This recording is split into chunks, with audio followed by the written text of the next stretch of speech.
be good coming up to bat music right here. No, it's funny you say that. So, just get like a fog machine to dug out.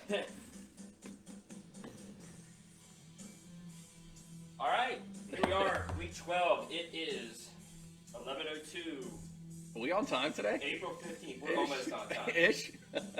Almost on time. 11:02. It's better than last week. Yes. So, feedback, good. The sound quality, I listened to it, sounded pretty good. Yeah, I agree, man. I agree. It sounds great.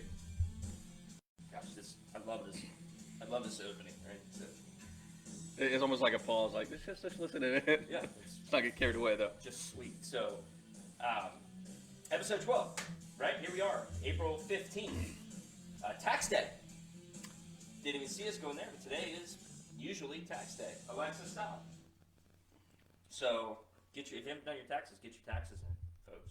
Yeah, they extended that, right? I think I saw it was like May 17th 15th or 17th. 17th. Yep. So episode 12, which is 12 consecutive weeks that our wives have declined our invitations. Yes. Now you asked, and you may have had. Was there a reason behind why? Well, so I'm just gonna come up with a fun game, I guess, and give Jessica an excuse every week, and it would start off pretty simple. But last night she had to work, right? She works third shift, so she had to sleep in today, or she would have been here. Sleeping in, yeah. Yeah. Sleeping in would be nice. Kids are back to school, so that's a non-issue Yes. at our place. Not that I don't think it's different, but I don't really sleep in anyway. I've never slept in.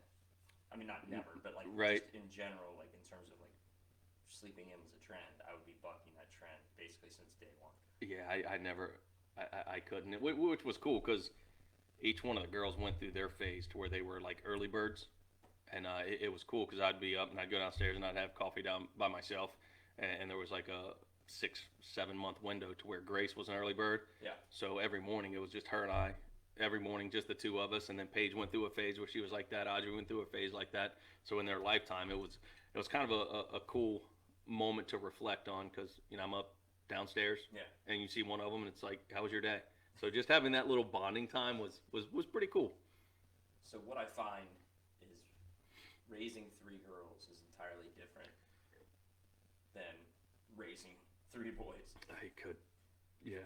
Because there is not one bubbly moment in the morning at our house, right? You have the 16-year-old who he's got to be he drives now, so he's got to be at school roughly at whatever 10 after 8 I think is when their first bell rings, and like I remember kind of being he'll get up at 7:30 and he's out the door by 7:45. Like Right. everything he needs to do in the morning is done. Like, and he just goes. You just whatever, show up at whatever time. Blah blah blah blah. The 11-year-old, like, he gets up. Hey. Hi. What do you want for breakfast? Toaster strudels. Then you give him the toaster strudels. Eats them. You gotta read. I read yesterday. You need a shower. Oh my gosh, why do I need a shower? And at that point, it's like, we kind of argue over, like, can you tell Austin he needs a shower? It's like, no, you tell Austin he needs a shower. Like, I'm not getting, like, my day right now is good. That's Right. going to go straight downhill. Right. And then, like, Blake, he's sick, so it's like, this morning, for example, or yesterday morning, he comes down and he's like, where's the iPad? Like, again, there's a big screen TV on the wall that, as kids we would kill for. But he comes down the first thing, like, where's the iPad? And it's literally like, 6 inches by 6 inches, whatever it is, So they don't even care what's on the TV, right? So it's, Correct. where's the iPad? You hand it to him, he turns it on, and he immediately starts pouting, like, it's only at 1%. Like, where's the other one? It's dead. Why didn't we charge it? You didn't remind me to. I'm like, okay, I'll charge him up. So I charge him up yesterday, and he comes down this morning. He's got he comes down without the iPad. And he comes all the way downstairs and he goes, Mom. First thing he says, where's the blue iPad? Oh, it's probably still up in my room. Why didn't you tell me when I was upstairs? It's like, this is our day. Right. Right? This is our day in a nutshell. And I'm like, yeah, what do you, he has his routine. So it's like, Austin's got the toaster strudels. Carson doesn't really eat breakfast. Blake comes down, he gets a bag of muffins, right? Or 2 bags of muffins. So I'm like giving him bags of muffins today. And he's like, no, they have breakfast at school. I'm like, all right, I guess that's what we're doing today. That's fantastic. You said there was a video that went viral a while back where a guy mimicked the behaviors of a teenager and just throwing himself around in the car and throwing his baby fits. And it's like, man, there's some of those that are kind of real. But yeah, in situations like that, that's when I go boys in the hood on them, and it's you gonna learn. No, yes. Yeah, you gonna learn. Like, I don't. Why did anybody charge it? I'm not using it. I really don't care if it's charged or not. I'm done. Emotionally, I'm done. You gonna learn. You want it. So, do you and Jessica have different approaches to that? And the reason I bring that up is because you kind of did exactly what I do, right? Mm-hmm. Like, and I don't know, maybe it's to a fault because maybe I just don't have enough sympathy for whatever is going on in their world, right? But I like to have some accountability, or my people to have some accountability, yes. Right? So immediately when something goes wrong and like they reach out to try to blame somebody, it's like somebody spilled the milk, right? Who filled the milk jar up that high? I was like, right. No, you did it. It was your fault. No, it wasn't. Yes, it was. Nobody else was involved, right? So correct. You immediately put that accountability. Whereas, like, Nicole might be like, it's all right, we'll clean it up. Like, and that's what they're waiting for. Like, yes. They're waiting for that mom to kind of jump in, like, comfort, hey, that pillow. It's okay. And I'm like, no, you guys clean it up. Right. It wasn't my fault. Yes, it was. You did it. Like, same thing with the iPad. Why is the iPad? Did you forget to put it on the charger? That's interesting, man, because you really get my thoughts going, because this is something, you think about a lot of things as parenting, and this specific. So Jessica has 2 catchphrases around the house. One of them is, worry about yourself, and the second one is, I for real don't care. So that's her standard and expectation. So it's another video went viral where the little girl's in the back seat, and the dad's trying to help her buckle the seatbelt, and she yells at him like, "You worry about yourself." And I'm like, oh my goodness, that's like live footage of Jessica as a kid. So I take that to Grace and say, hey, what are some of the most, because I was going to show her the video and so what's the most famous thing that mommy says? She's like, for real, don't care. It's like, well, other than that, don't worry about yourself. So I showed her that video, and we got a kick out of it as a family, because it was hilarious. But so that's Jessica's standard. Yeah. So if something's spilt. So that video that you just talked about. Yes. And just like you just said, you could do it at your house. That happened at my house this morning. I'm not kidding. So I told you about kind of their routine, right? And what they go through. So like, they come downstairs and like they get on the bus. We're probably 100 yards from the bus stop, so they can walk down the bus at 10 after 8, typically, give or take. And so there's that routine where it's like, okay, 8:05, brush your teeth. At 8:08, put your shoes on. At 8:10, we're putting sweatshirts on, backpacks are on, and we're doing everything we can to get out the door by 8:12, right? That's how tight they like this time. Yes. So, yes. So like it's 8:05, and I said, go brush your teeth. Austin didn't brush his teeth yet. Yes, he did. So he goes and brushes his teeth, and he comes back down. He gets his iPad, and he's only got like a minute really of time to. So he lays back down on the couch, and he's got his iPad, and he's watching whatever he's watching. I go, all right, 8:06, time to put your shoes on. Austin didn't put his shoes on. I go, yes, he did. He's actually outside skateboarding. I'm pretty sure. And it's like 8:00 yes. in the morning, and he's literally skateboarding down, which is a whole different argument, right? But yes. I looked at Nicole, I'm like, where's Austin? Oh, he's outside skateboarding. That was like at 7:45. That's awesome. Like, yeah, but not if you're the neighbors and you see little Tony Hawk going down the street. But so he's taking off. I'm like he's outside. No, he's not. Yes, he is. He's outside. I literally just looked at him. Well, why does he get to go out? And it's like, because he's ready and you're not, buddy. And I said to him 3 times, stop worrying about Austin. Worry about yourself. Get your shoes on. Let's go. That's hilarious. You know, it's like, yeah. So that exact same episode happened this morning. So anyway, the differencing of Yeah, I think, and I don't feel bad for the girls. I almost said I kind of feel bad for the girls, but I don't because Jessica is worry about yourself. I for real don't care. right. I mean, that's her default. Like if you had like the little string in her back and you pulled it, those things would come out. And That's good. And for myself, it's you gonna learn. Oh yeah, you're gonna learn. The coat argument. Guys, wear a coat. It's cold outside. Oh. You're going to be cold. Yeah. Like okay, Well, you only need your coat in the morning, right. and then at the end of the day, they get off the bus or whatever. There's no coat. The Like, if coat's you- like jammed into their backpack. If you don't want to wear a coat, let's dance. Yeah. And we go outside. I'm freezing. And I typically have a backup because I know it's going to get to that. Mm-hmm. It's like, interesting, right? Interesting how this works out. A little Miss Know It All. But no, we're I don't want to say we're old school hardcore, but we are very much on the same page of you're going to learn. Yeah. Oh yeah, you're going to learn. And self accountability and take care of it yourself. And if you want something, get it yourself. And Yeah. it is what it is. And I'm a huge fan of that. Like it just that whole mindset. I think, in terms of if you're talking about society, I think we're missing a lot of that in society where like people just aren't accountable, one, to themselves, let alone to be accountable to other people while we play a song. yeah, 1990. Love 1990. Good spin. Good spin. Rock, 1990 rock. Man, I'm gonna be excited. It's gonna be some Def Leppard right here. Could be. Rock Chalk, number 12. It's So- a big hair band somewhere. I don't care which one. Let's see. We'll see. So yeah, I agree with that, man. And we're going to tread lightly on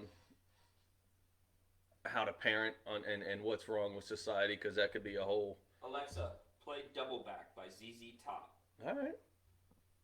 Not really a big hair band, more of a classic band, but they've come and gone, and You say it, we play it. we tip my hat to a band like that because they're like Madonna. They surge and then they go down, then they surge, and Then they show just up in the Super Bowl. yes, and they just survive the test of time. So, yeah, self accountability it's a real thing, man, and it's missing in the world. It's missing in society. It's the little things in the world, like you're saying. Well, he don't have issues on. What does that change for you? It changes nothing. So if as a parent, we some dismiss those things instead of address those things. Right. And it's yes, that's your job as a parent to address the little things constantly to mold and form. And when they're older now, it's just when they get to that age of independence.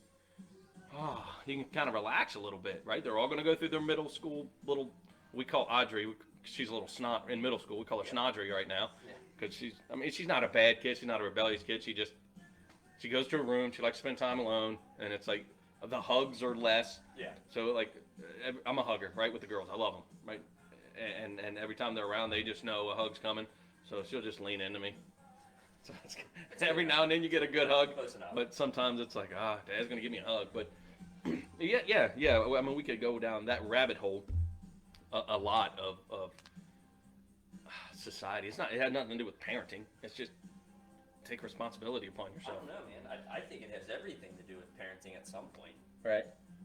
I think that whether it's imitation being the biggest form of flattery, whatever you want to call it, but as a parent, if you aren't being accountable for yourself, for whatever that might be, if you're portraying activities or actions and always quick to blame somebody else instead of actually yes. like taking on that accountability, that responsibility, like all that does is just spiral downhill, right? Right. It's rare that you see that. I think you would see somebody that grew up kind of being that way, and I don't know, call it different sides of, whether it's different sides of the aisle or different sides of whatever. To me, it doesn't really matter whatever you're affiliation is, whatever it is. Like to me, you know, I just want people to have some common sense and like Yes. understand like there is a chance that whatever just happened was my fault. Yes. I may have caused that whatever it is, that reaction to actually happen. What was it, Newton's theory or whatever it was? Every action has an equal and opposite reaction. Yes. Right? So like I believe in that with behaviors as well as physical. Yes, 100%. Me and Grace bumped heads a while back because she got in a little dispute in middle school, and so with everything you're saying, yes, I 100% in line with that, and it's my response to her was like, well, Grace, what did you do to contribute to this? She was like, so you're telling me it's my fault? Yeah. I said, I never said that. Right. I'm just asking you to not ignore your role in this dispute with a friend. Yeah.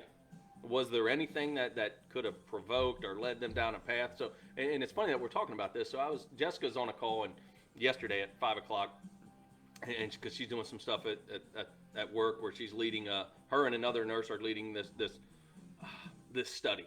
Okay. So they're bringing in all these doctors, and it's something that they're going to roll out for Tri-Health, and they're going to roll out and grow, and hopefully it becomes a national thing as far as labor and delivery. But this doctor gets on, and the way he approached the room was, kudos to all of you guys that this thing is being headed up by nurses and not the doctor. So good job that this study is being done at this level. Now I'm going to have a few questions here, and with these questions, I'm not challenging anything or provoking anything. It's just some kind of brainstorming process that I want to go through. Right.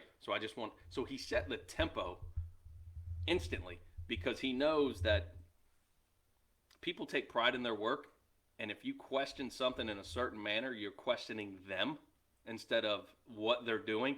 So just to hear him, and after the call, I said, Jessica, that guy was sharp. She said, I love him. He's so good. She said the reason he came on that way was because Jessica and him have had some head bashes in the past, because she's going to fight for her patients, and she's going to fight for what's right. And, he knew who his audience was. So he set the table of, hey, guys, I'm going to present some questions, and here's how they're going to come out. Don't take it personal. It's just kind of navigating through this process. And so when you hear somebody present their questioning that way, I think it's fair that you can ask anyone, even a middle schooler, of, hey, is there anywhere that you feel that you're at fault for this fight? Right. Did you question them the wrong way? Did you have body language? So how did the conversation go? And you and I know, just in our dealings of what we do, how quickly emotions can escalate. So it's neat to, yes, take ownership. If the conversation gets escalated, wait, could I have worded that different? And sometimes the answer is no. Sometimes you got to drop a bomb on somebody. Yeah, you do. But sometimes it's like, all right, we're in early stages. Let's navigate through this together. And there are also times to where, you know what? You're right. You weren't at fault. It was somebody else. Correct. There are those things, but I would like and I'm always terrible at looking the words here, right? But I'm always terrible at coming up with what that actual word is. But that self searching, for lack of a better way of saying it, right? Of like, how can I, whatever it is. Examine yourself. Yeah, like self-examination in terms of whether it's just one specific scenario, yes, or a theory or a series of different scenarios. Like, okay, what role did I play in this? And how can I improve that so that doesn't happen again? So I didn't think we were going to go. No, I didn't think we were going to go this path, but it's good content. Yeah. It's good. It's informative, and I think we all need to get better at it. And it's just examine yourself. 40-something dudes, that, like 3 girls, 3 boys. Yes. 2 different perspectives. One on parenting, and on just in life and society in general. Right. Right. It's really what it is, and that's what I love when we sit down and talk, because I get such a different perspective. Different in a sense. Yeah. But sometimes the same, just from parenting girls and parenting parenting boys, and one, how you guys handle it, how we handle it, or how men handle it, how women handle it. I mean, it's kind of that argument or that conversation is one of those that's basically went on since the beginning of time. Yes. Right? Yes. And still going on today. And Eve, why did you? Correct. But Adam. So that always leads me to like my favorite joke, right? It's like when Jessica's in labor and delivery, so like, well, I gave birth. Like, so what? Women have been doing it since literally the beginning of time. What makes your birth so special? Yeah. There's 7.5 billion people on the planet. And again, every one of them got here through birth. Ladies, I'm sorry. That's offensive. I know that, but honestly, sometimes when you get to that point, I passed a kidney stone. Yes, we're even. We're even, right? I mean, yes, I could go down a whole nother conversation about that, but So anyway, that was good stuff. Just talking about. With that being said, everything that women go through in pregnancy, guys, it is real. It's impressive. It is impressive. It is real. They do not have like a conspiracy to where women collect and say, hey, let's do this to our husband. No. It's all random. It's all true. And be good to them. Be good to them in that time. So we'll go to our next topic, which will be simple. 2000. Rock. All right. What? It stopped on the same one. Top 10, 2000 rock. What number? 10? 10. Right. Oh, what do you say? All right. Alexa, play Y Part 2 by Collective Soul. And I'm sure if our wives were here today and accepted our invite, that conversation could have gone several different ways. So, taking care of a little bit of business, right? So, my email count last week, 155. for those of you sitting at home, was 155,582. This week, we are at 156,458. Again, for those of you scoring at home, that is 156,458. So another increase of about 900. I'm starting to see a trend here. I was talking to Audrey yesterday, and she was asking about the show, and I told her we had the show today, and so we start the show off kind of a routine now, and said Tom's got his email count. So what do you think it's at? She's like, I don't know. It's like the 6,000. Jelly. Nope. She said higher. I said yeah. She said 15,000. Said no. She said higher. I said yes. She said 30,000. I said no. She's She not even said playing the same sport. higher. And I was like, yes, Audrey. She's like, I said 155,000. She was just like, oh. So you thought mommy's was high? It's about 900. 900 a week. And about, I would say, 10 of those. Now, this week might have been a little different. So let's just say, even if you just made it an even 100 of those are worth anything. Like, Right.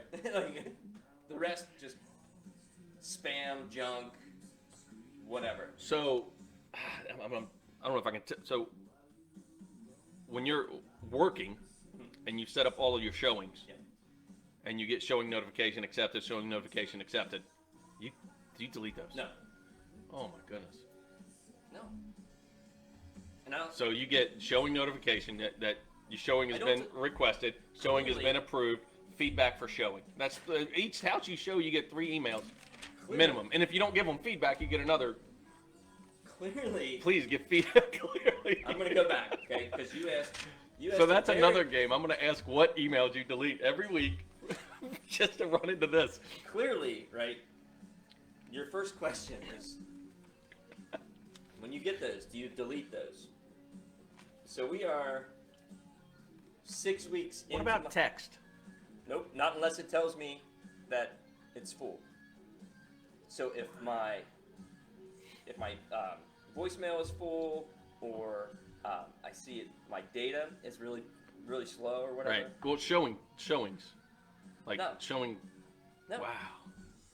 No, because I might set a showing for, especially now. God, right? Especially now because they have these coming soon listings where people put them out Yes. there like weeks ahead of Yeah. time. So I save them and I never go back to them. So received, like showing request received. You keep those. Not those emails. No, Those the just sit text. I don't get the text for this. I just okay. get the confirmation. Okay. So that part I'm ahead of the game. Okay. But no, now I will go through and delete texts and voicemails, like when it says it's full. Okay. But again, we talked about this before. Like you asked the question, like, do you delete these? No. The guys are quite like clearly no. Like I'm not gonna just choose like you know what, this would be a good one to delete. Right. You know, even the random Dick's Sporting Goods. Like here's your. No, I don't look at them. I don't even read it. But that goes back to our conversation. Sometimes answers are just plainly put. There's no. right out there. There's a reason that I've gotten 6,000 emails in the last 6 weeks. Which goes into the next topic, the monkeys and Hold on. prices. So, wait a second. Let's play some more tunes. 94. And we'll get into... Something's wrong. It keeps going over there. No. Spin it. There we go. Rock. All right. And number 1. There we go. This should be good. So I think I'm getting out of order. There's no order. NWA. Oh, right? New World Order. Now, we could get dinged for this one too. But we'll see. I think the pop mics have kind of helped that. But Alexa, play When I Come Around by Green Day. Ooh, it's a good tune. It's a catchy little melody. You know, we were talking about this before, and then we'll get into that next recap. But like we talked about like when I do a lot of the cut ups from whether it's videos or these videos to put them on YouTube, whatever it is. And so when you go to YouTube and you put these on there, we play music. They all have these licensing rights to it. Yes. Which last week we played like Beyonce, and there were several others. Like, and I don't know if there's a particular like person, how many people. I wish there was a list that'd be like, hey, like you can't play these, right? But like I thought for sure we were gonna get dings, but this new technology of these pop mics, I think that all of a sudden like we got completely through the entire show and uploading it on YouTube and 0 licensing things. No warnings. Yeah. No. Nothing. Cut it out. Which again, I've learned to let them play anyway. Right. You know? But it's more of an annoyance than anything else. So if you saw, I posted a clip out there today, from last week's show. Yes. Right. Last week we were dead set in the middle of a brand new pandemic here in Cincinnati. We had monkeys on the loose. Do you have an update of what is going on with the monkeys? Have they captured the monkeys? Are they imprisoned? Are they back at the zoo? Has anybody found out whose monkeys they were? I'm going to say it went away peacefully, because if it didn't, it would have been crazy. I was going to say bananas, but no pun intended there. It would have been nuts, man. I think it went away peacefully and quietly, because no, I got nothing. So I got some great memes that went out last week that were hilarious. Yeah. But no, I have no clue what happened. So Cincinnati, we have a little bit of a past history with primates, right? So we were some friends of mine. We were trying. It was funny because we were camping last week, and we're all sitting around the campfire, and there's all kinds of things you can discuss around the campfire, right? Yes. The lead topic of the conversation was monkeys in Cincinnati. So we called a Cincinnati officer that we knew and said, "What's the status of the monkey search?" And you could tell, like in his voice, he was like, "We weren't the first person to call him. Like, haven't seen him. It's original, guys. Yeah. Real mature. Haven't seen him. So have you heard anything like on the radio? No. Well, what would you do if you saw the monkeys? Would you shoot them? Probably film it. It was exactly my response to the same thing. Like, Yeah. There they are. So it's amazing to me that like that just blows up and completely disappears. Like you haven't heard one thing about where them being found. How do you not like?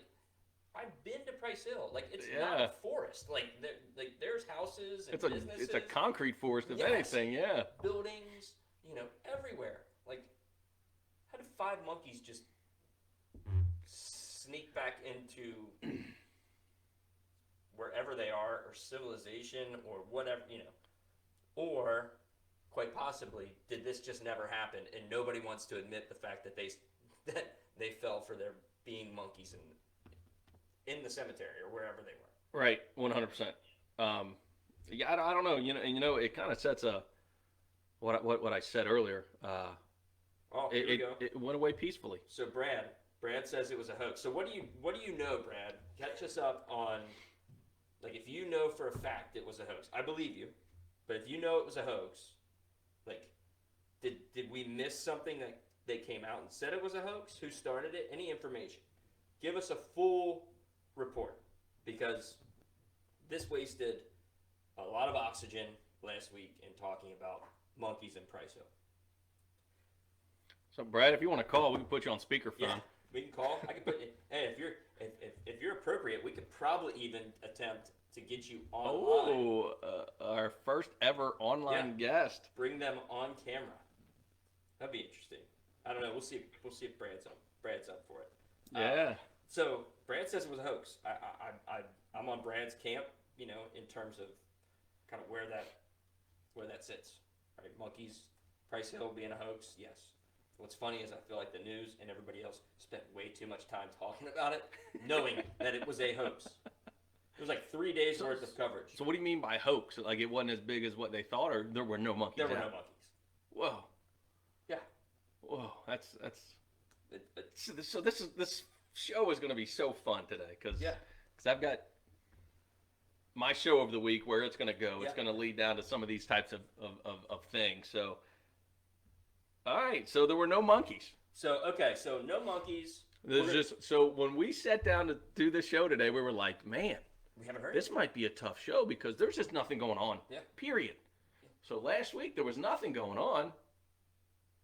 Monkeys are loose. Monkeys are loose. Let's see what we can do. It goes. The media will create their own stories, right? If you don't believe that, the media has actually put monkeys in Price Hill, so they had something to report. That's hilarious.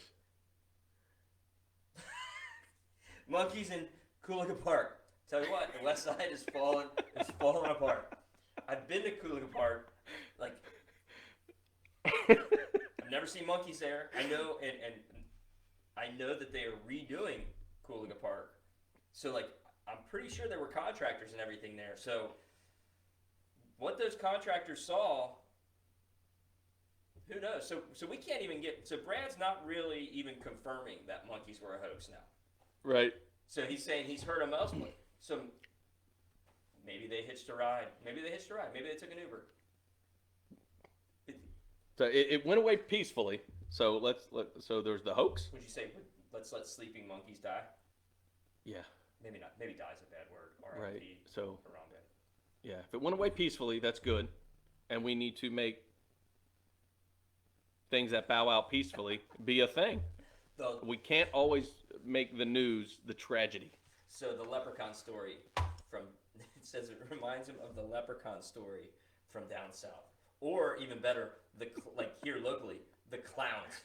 Yes. Do you remember that? That was a national thing, wasn't it? The clowns? That caught on. The clown pandemic, where like they were like, hey, we got to have the cops here, whether you're at a football. It was October, I remember, because we would be sitting in the parking lot, and it's like, I dare one of them clowns to show up here. Like, yeah. Yeah, there's a gang of clowns just walking up on people. 97 R&B number 11. We'll make that happen. Oh. I'm not familiar with the leprechaun story. So I know for those of you that have young kids that watch our show, you might want to turn it off, because Grace, when she was in second grade, I was changing the brakes on the car and she came out and she was talking to me. and 97, number 11. She came out and she's like, "Daddy, I got something to tell you." It's like, "What's up, kiddo?" She said, "I don't believe in Santa Claus." I was like, "Okay, why is that?"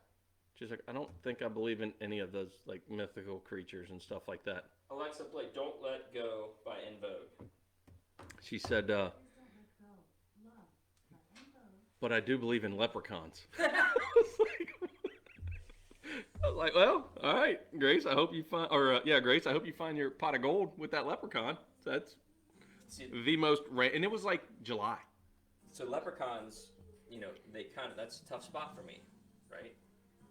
I've got a little ginger head boy myself, and it was St. Patrick's Day. You get a little beard on him. Yes, be freaking perfect. I love it. Be freaking perfect to have Blake show up as a leprechaun. Yes. And just walk around.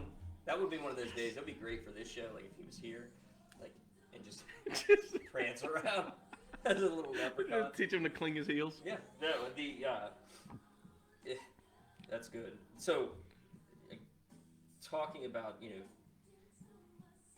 Blake and whatever, and so This is a great song, by the way. like you probably see it more with kids, and probably even more so with redheaded kids than anything else.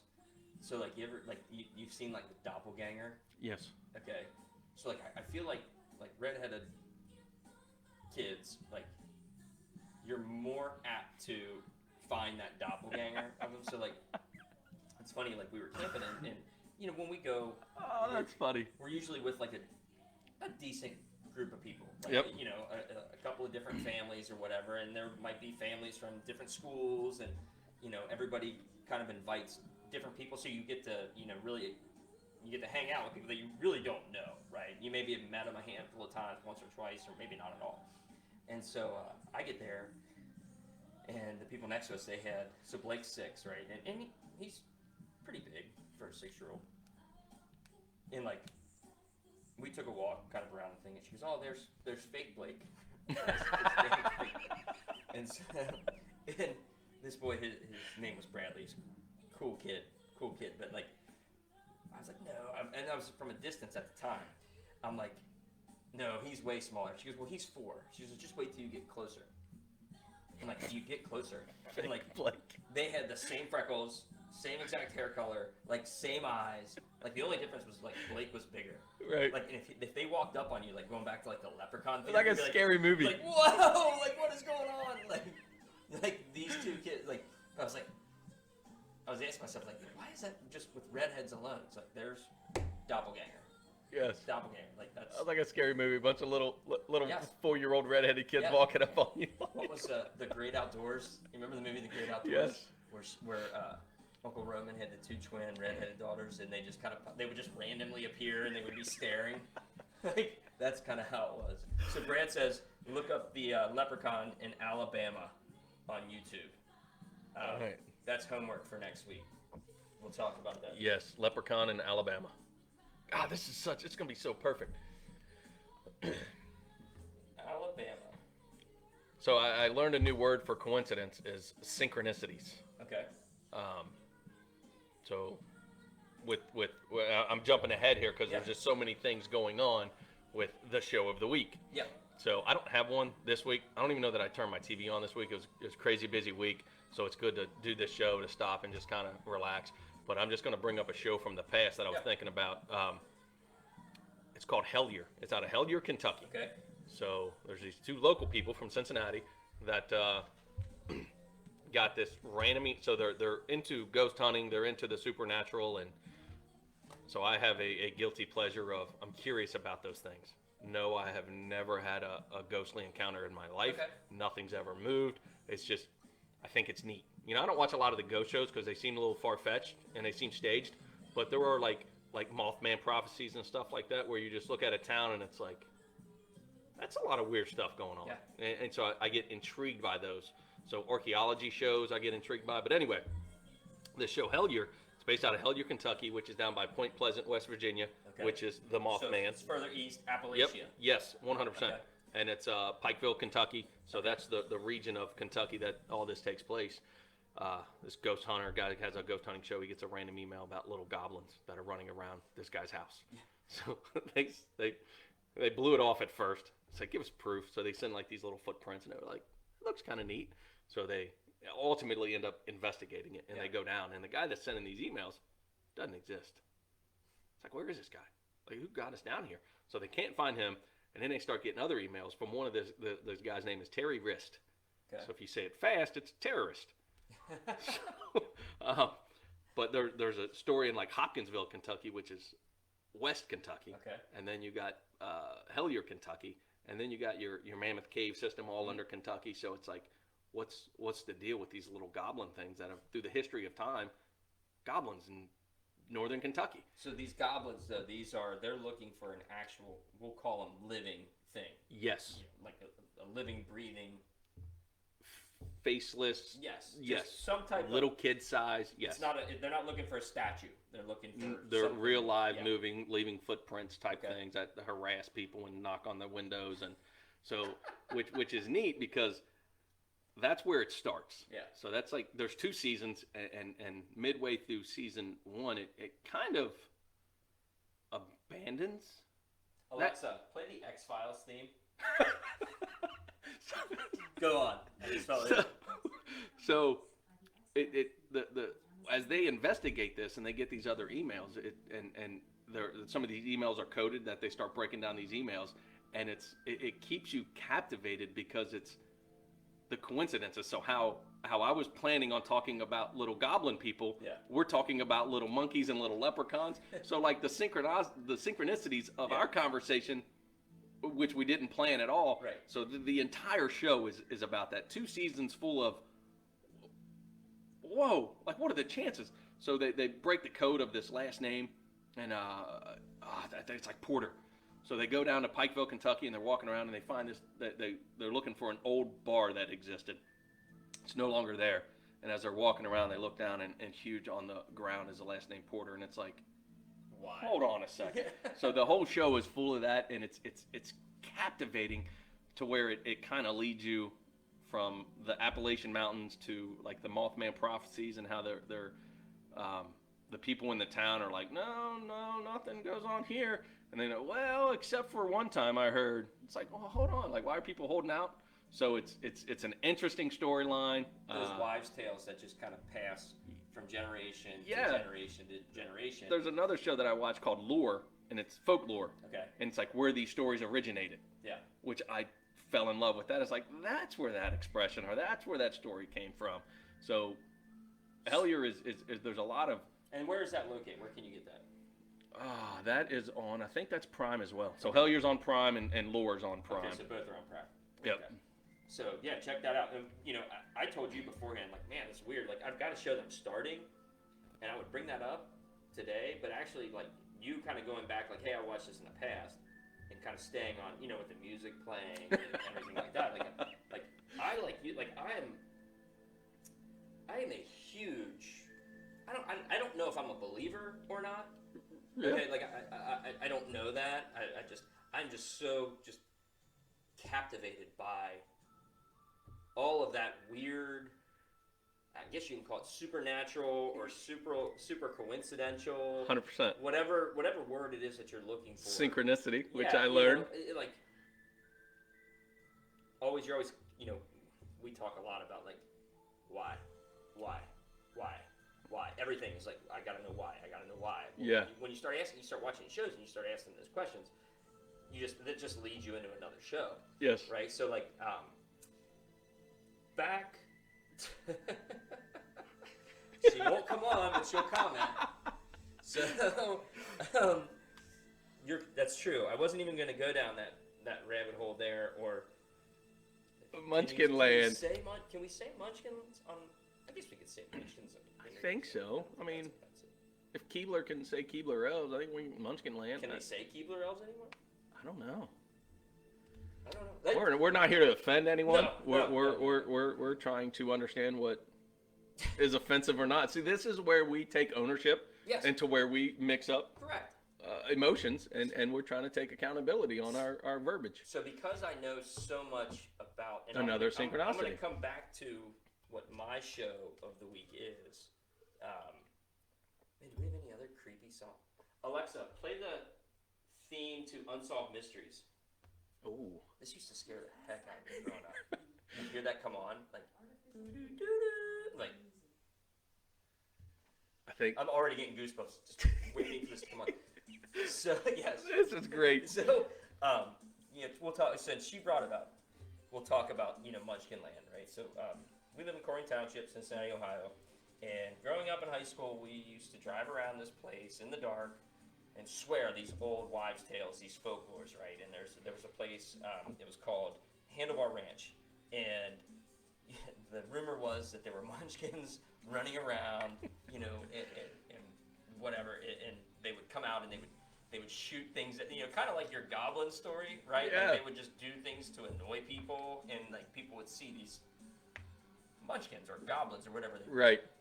And so we never saw any, right? We never saw any, but there was like a little town. It ended up being like this, like kind of, because this stuff interests me, like.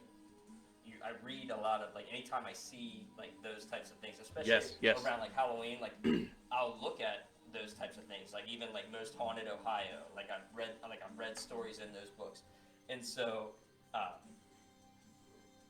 read about like how this was like a hayride for kids and families would come and they'd have picnics and it was just this like fun atmosphere. It just happens to be by Rumpke Dump, which makes it a little bit more spooky because it doesn't smell great. It's dark. There's not a lot of lights there. Right. Blah, blah, blah. Mutants. I will tell you one time, and this could be, again, this is where we take ownership in it and our accountability, right? Because we did this so much, and a friend of mine who will remain nameless, he had a spotlight. So we would shine the spotlight, right? And I hope that, like we didn't damage anything, so I hope, if this ever comes back to me that the, whatever the years have expired, that they could possibly charge us with anything, but we never got out of the car, we never damaged anything. We shot in the spotlight. And so we're driving, and it's dark, and the windows are tinted, because we're cool high school kids, the windows are tinted, right? Yes. and, like, shot in the spotlight, and I'm not kidding you, there was a dude there with a rifle, standing guard. Ooh. Now, again, we used to go there all the time, so I'm taking ownership that potentially he was there with a rifle due to us. Being cool high school kids. Cool high school kids that were there all the time. That if we ever damaged anything, that would be wrong. So yes, that happened. It's always intrigued me, that type of thing, to the point to where a few years ago, it's always right around Halloween. Like you just kind of get in that spirit of like weird stuff happening and whatever. So like I fell in love with the show Ghost Adventures. Yes, with Nick. No, with Zach. Yeah. Yeah, the other guy on there was I don't know. dark-haired dude, kind of muscle.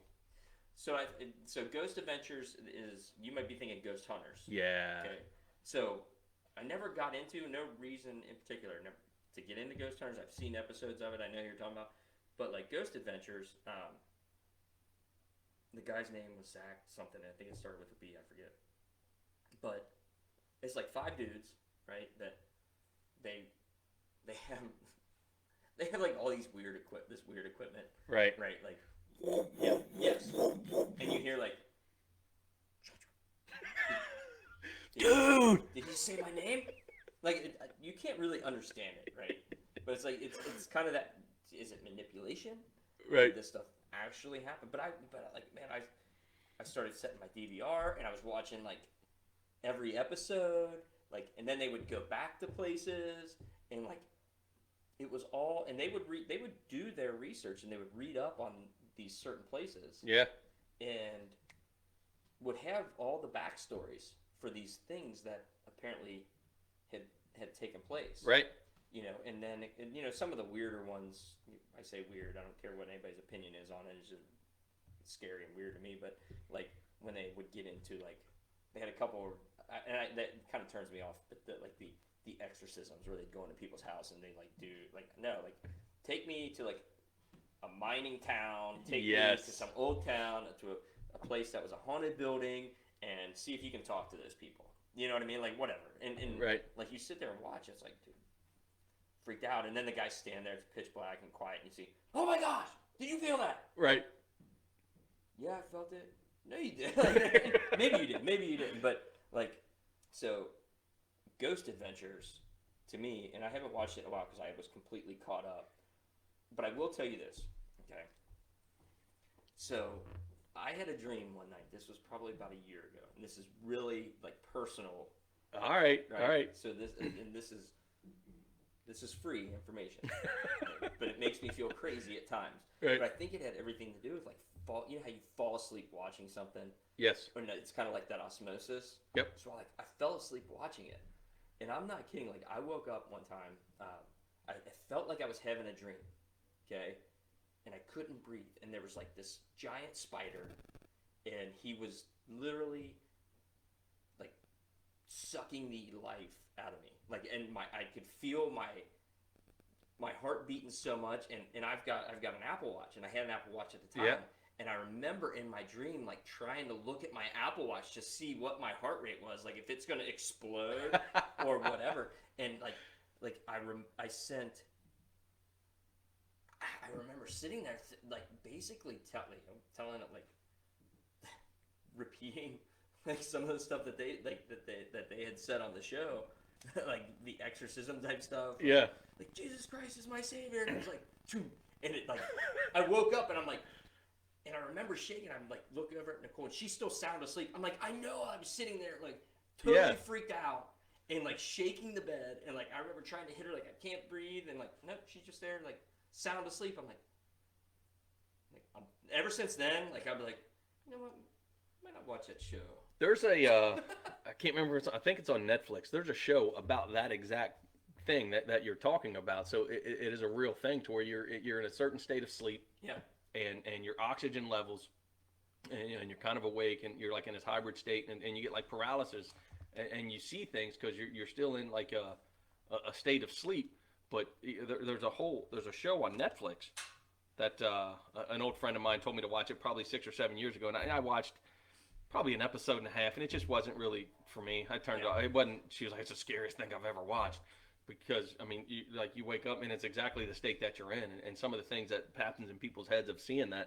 And I cannot remember the name of the show, but that's a real thing. Yeah. That's a real thing where your oxygen levels, and like scientifically they've studied it, and it's just like, I mean, there's nothing there, but you see a silhouette of a man. I've never. Or woman, or spider. I've never reached panic to what I felt like panic was. Yeah. At that given moment. And I'm kind of giving credence to that particular show. But like, I'm not kidding. That like, to me, like that was as real as Yes. real got. And so, great show. Check it out. You know what's funny about that is It's not even Halloween, and we're talking about goblins and so like so Zach, I can't think of his Beggins. Yes, Yes. Zach Beggins. So I've been to Las Vegas 1987. twice over the last few years. Top 40. I've And never been to Vegas. well, he has Number one. He has a 1987, number one song. What we got? he has a haunted museum in Las Vegas, and he references it a lot on the show. So he'll get when he goes to these places. Alexa, play "I Want to Dance with Somebody" by Whitney Houston. Nowhere near where we're going, but we were out there. We were out in Las Vegas last March, and like that's one of the attractions is the Zach Beggins Haunted Museum. Right. And I've seen episodes where he's like referred to, certain artifacts that he's got, where like he feels like there's an attachment to these artifacts, and if whoever has them lets him take them, he takes them to like his museum, and I'm like, man, like that's freaky. And I've seen others where it's like why he's the only one that gets the attachment, but he gets the attachment. That's where I am with the ghost hunting. Like I have so many questions, but you know what? I'm not even gonna ask. I'm gonna allow myself to be entertained. And that's the synchronicities, right? Like, Yes. that is weird.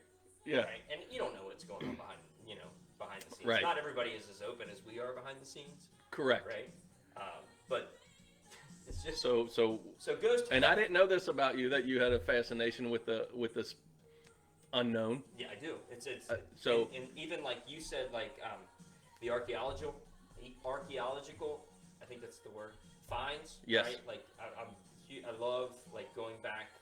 I just love like that history, that thought of like things that were happening before me, and it was something Yes. bigger than me, right? Like so, even like I'll watch. And you're just always questioning, right? And you, in your faith and in your beliefs and whatever it is, whether you're talking religion or you're talking something else. But like, I remember the first time that I like actually read the Bible, right? Like, and I was always confused, not confused by the Bible or the stories, but confused. Like, I'm a history guy. Yeah. Like, I like things in chronological order. Yeah. Right. So I was like, is there? And I remember this was probably 15 years ago. I was like, is there a place that I can read the Bible in what is supposed to be chronological order? Yes. Because I want to know the story. I want to know, like, how does this all lead up to, to the end, or whatever you want to call it. Not the Right. end. I guess that's a bad thing to say, right? Still to come. Yeah. So, so I did that, and like, I find it fascinating, like when you're turning on, like whether it's a Discovery Channel or whatever, and they're doing, some type of archaeology in whether it's Egypt, Israel, Jerusalem, that has some type of biblical, I don't want to say significance, to kind of give credence, but like I think it's fair to say. They're kind of portraying that, like, hey, this may have happened here. I'm like, it's kind of, what was the movie in the book? What was the book with the movie? It was Tom Hanks. I don't read books, which I've got that. But I don't either.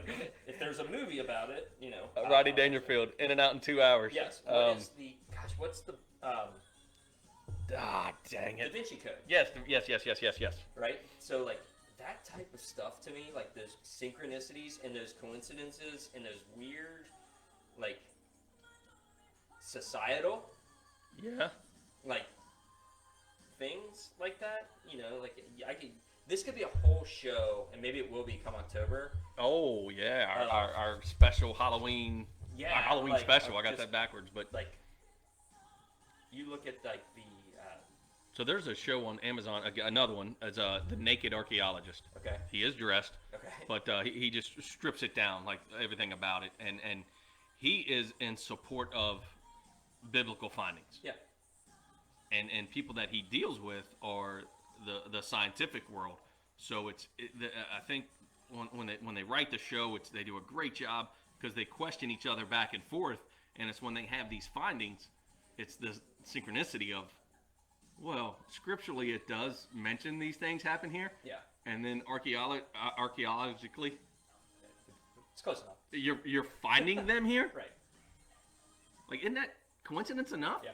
And they're like, well, we dismiss it because we're going to debunk it, because it's like, yeah, but this Bible was written 2,000, Yes. 3,000 years ago, and Right.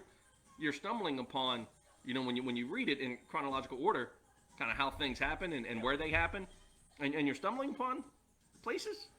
Like, it's neat the way they write it from the science perspective of purely coincidence to, is it? So Fascinating. I love it, and it's funny.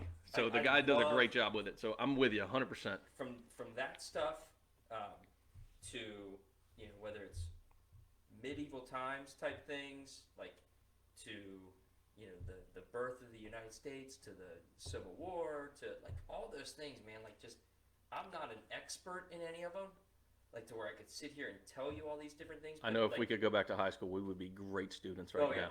Yeah. Well, see, but the funny thing is, I thought I would love it.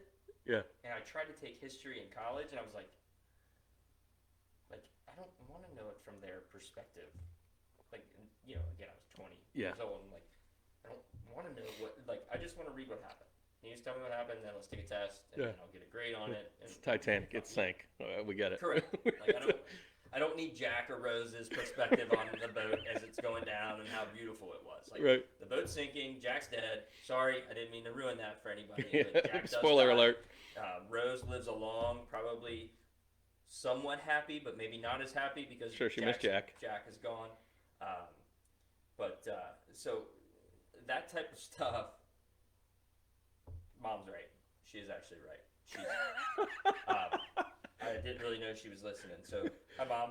You're right.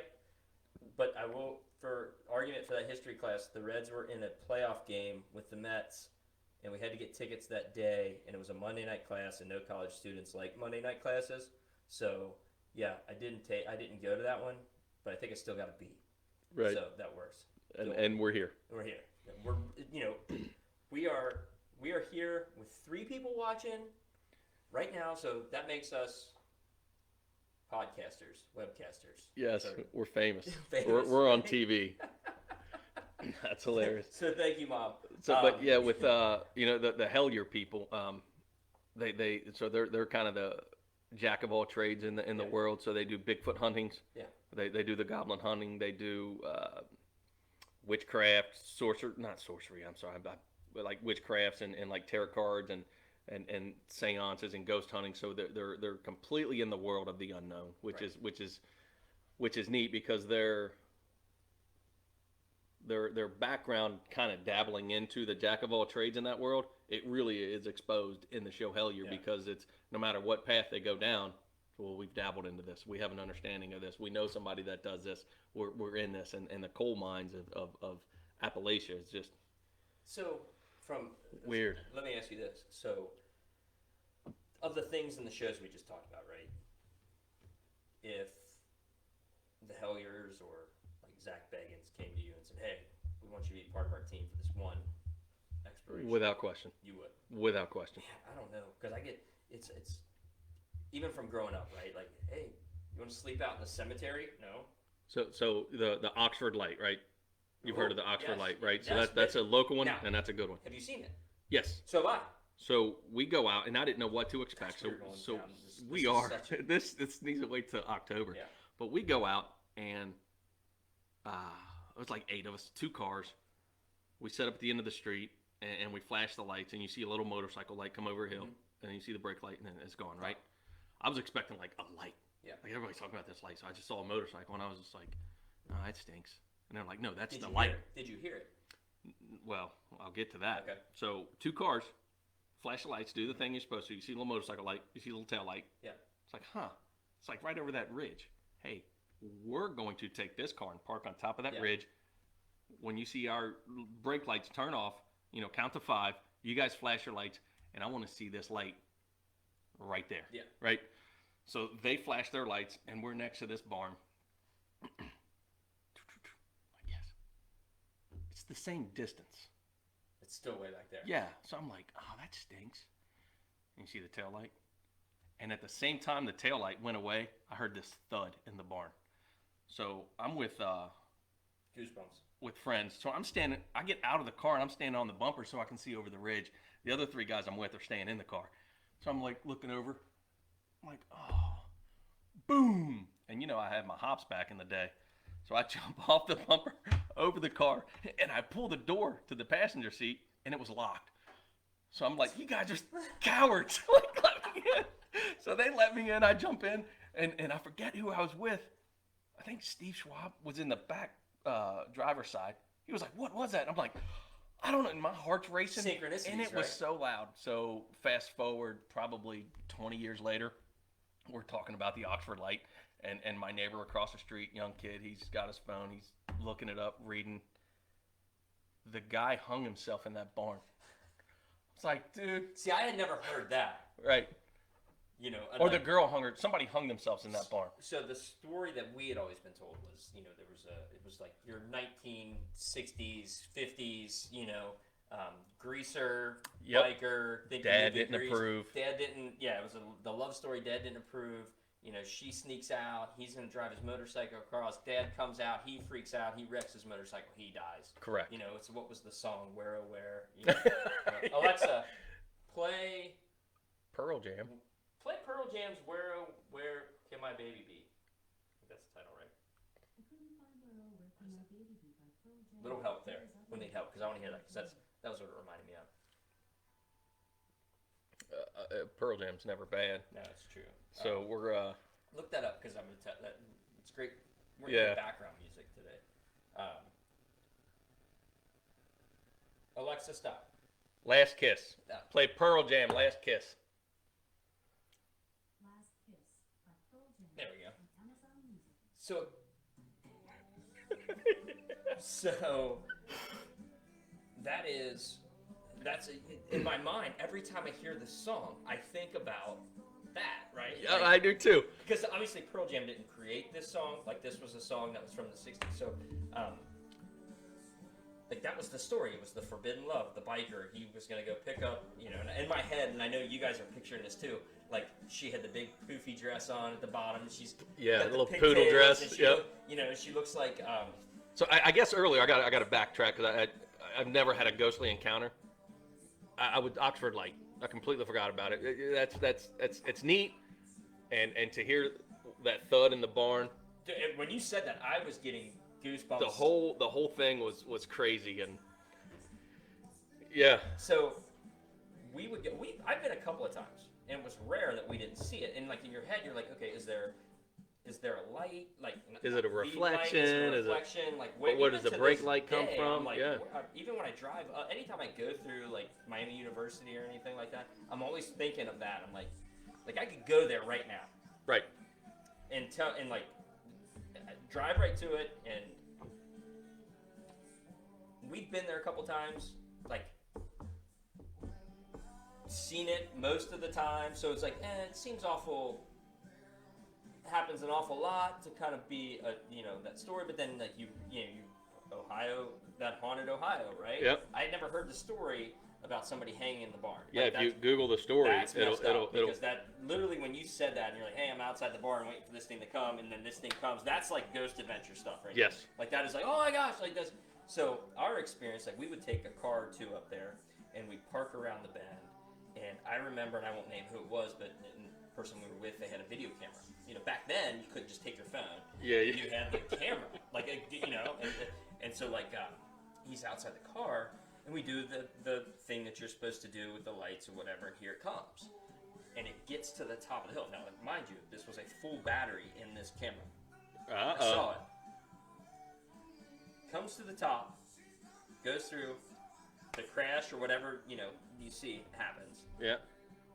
Camera shuts down. Huh. Battery dead. Interesting. So whatever it was, or whatever had happened, or whatever coincidence or synchronicity it was, sucked the battery life out of a brand new battery. That's ghost adventure stuff. Yes, exactly. Yeah, 100%. Like, you know what? It's time to go. Right. Like, we're gonna leave now. Like this, and then hearing your story, like, I'm not so sure if I even want to take this on the road and try to do that again at 42. Yeah, but I have such a curiosity, man, that I would 100%. Cause I didn't think I would until I saw the light, and I'm like, no. And it's more from a place of a skeptic, right? Yeah. I'm like, no, no. Why? Like, let's go. I want to see it. Take me all the way up there to where it is. And they were like, are you sure? And I'm like, heck yeah, I'm sure. Like, I want to see this. Like, there's got to be an explanation for it. Yeah. So I guess would get as close to flirting with curiosity, danger, whatever you want to call it, as I possibly can to witness what I don't know. It's the weird. It's fascinating. I can't describe enough. It's just everything is just like that type of thing. Just fascinates me. Like and this is so interesting because we've never talked about it. Never. And I'm like, I think some people are like I said, it's a guilty pleasure. Do you think there's some people that just ancient aliens like blow? I know there is that just blow it off like, oh, it's nothing. Oh yeah, 100%. But those people, and then there's some people that take it too far. So the truth is in the middle. Yeah, the truth is us, right? Yes, we are the truth. And so, but those people, I feel like those people that completely write that stuff off, like, oh, it's not real. Like, they've never experienced that. Like, I'm always looking for an explanation. Yeah. You know what I mean? Like, I look for explanations. That's me, 100%. That's me too. Me too. I'm not quick to give, whether it's my opinion or quick to give, advice or information on things. Like, I want to know what the explanation is. Like, right. It's, kind of like that detective theory, like there's a modem. Yeah. What's the modem, right? So, kind of along those those same things. Let's play a song and let's go through and let's get into our sports section. Of this week, you know, before we get goosebumps anymore. 1994. Love 94. Country. Haven't played That's that our yet. first country today. Number 8. That's good, man. Little country going on. Haven't had it all day. So yeah, it's neat. That's fun. And these are good conversations to just bring out. All that stuff is just so. And doesn't everybody have a ghost story? You would think. Like everybody, every room you Unless sit I around. play Wink by Neil McCoy. Every time you sit around, and it seems like they're so elaborate. Their ghost stories of scratches on my legs and this and that, and it's just like That's Ghost Adventures, like, right? Yeah, it's look like at all my right, back. yeah. So you don't know like the synchronicities. I love that word. Yeah. Of just life, how it all just syncs together and meshes together. Right. It's puzzling. It's so puzzling, and I allow myself to be fascinated with it. It is that guilty pleasure of like, I don't know anything about this. So when people talk about ancient aliens, I giggle because I'm like, okay, say there are aliens, right? Right. How'd they get here? They probably flew, right? So why did it take us 5,000 years to come up with an airplane?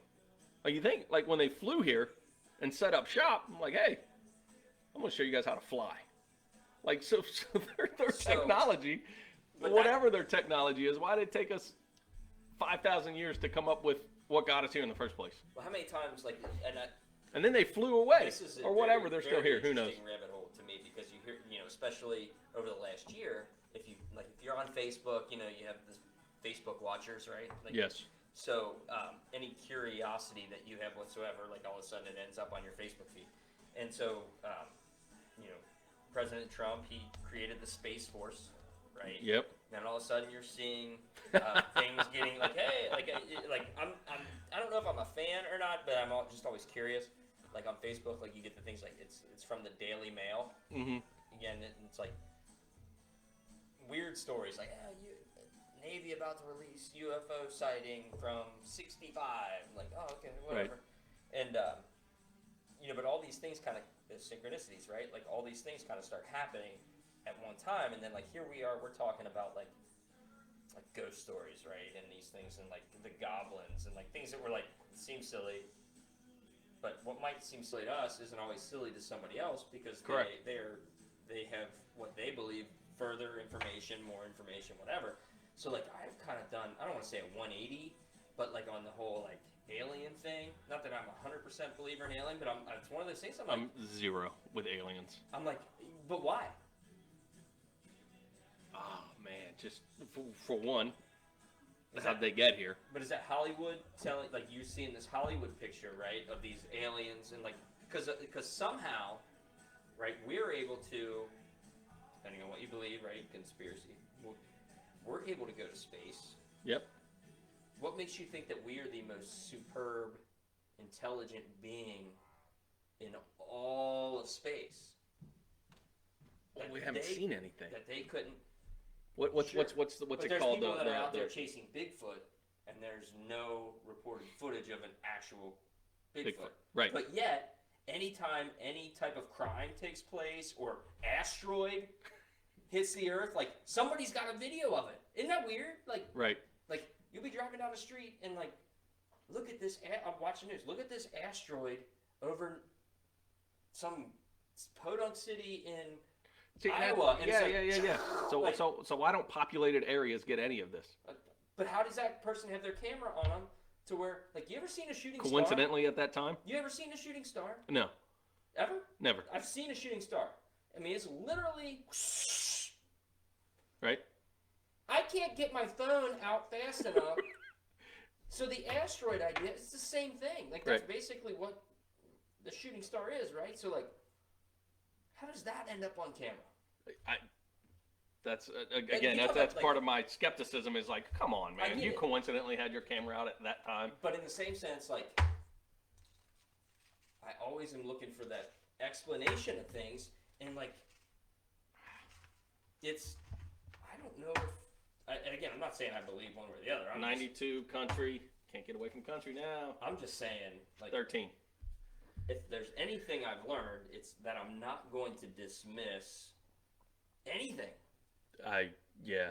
You know what I mean? Like, I'm to the point where uh, Alexa, play She Is His Only Need by Winona Judd. I wonder how many people we've lost Talking about with that. this, or how many people we've gained. Hey, we're still. I feel like we're still in a good spot. Yeah. We're in a good spot. You know, it's. They're one of talking those, about aliens. Don't act like you're not. I don't think it's more than just the aliens. watch it as well. I think we're talking about just. Again, this is more of an October show, but things that just can't be explained, and we as a society, at least in the past, maybe we've gotten better at this. If we've gotten better at anything in society, it's Right. questioning things, right? So yeah, and those things happen so often in life, just purely coincidences of just things happening in life.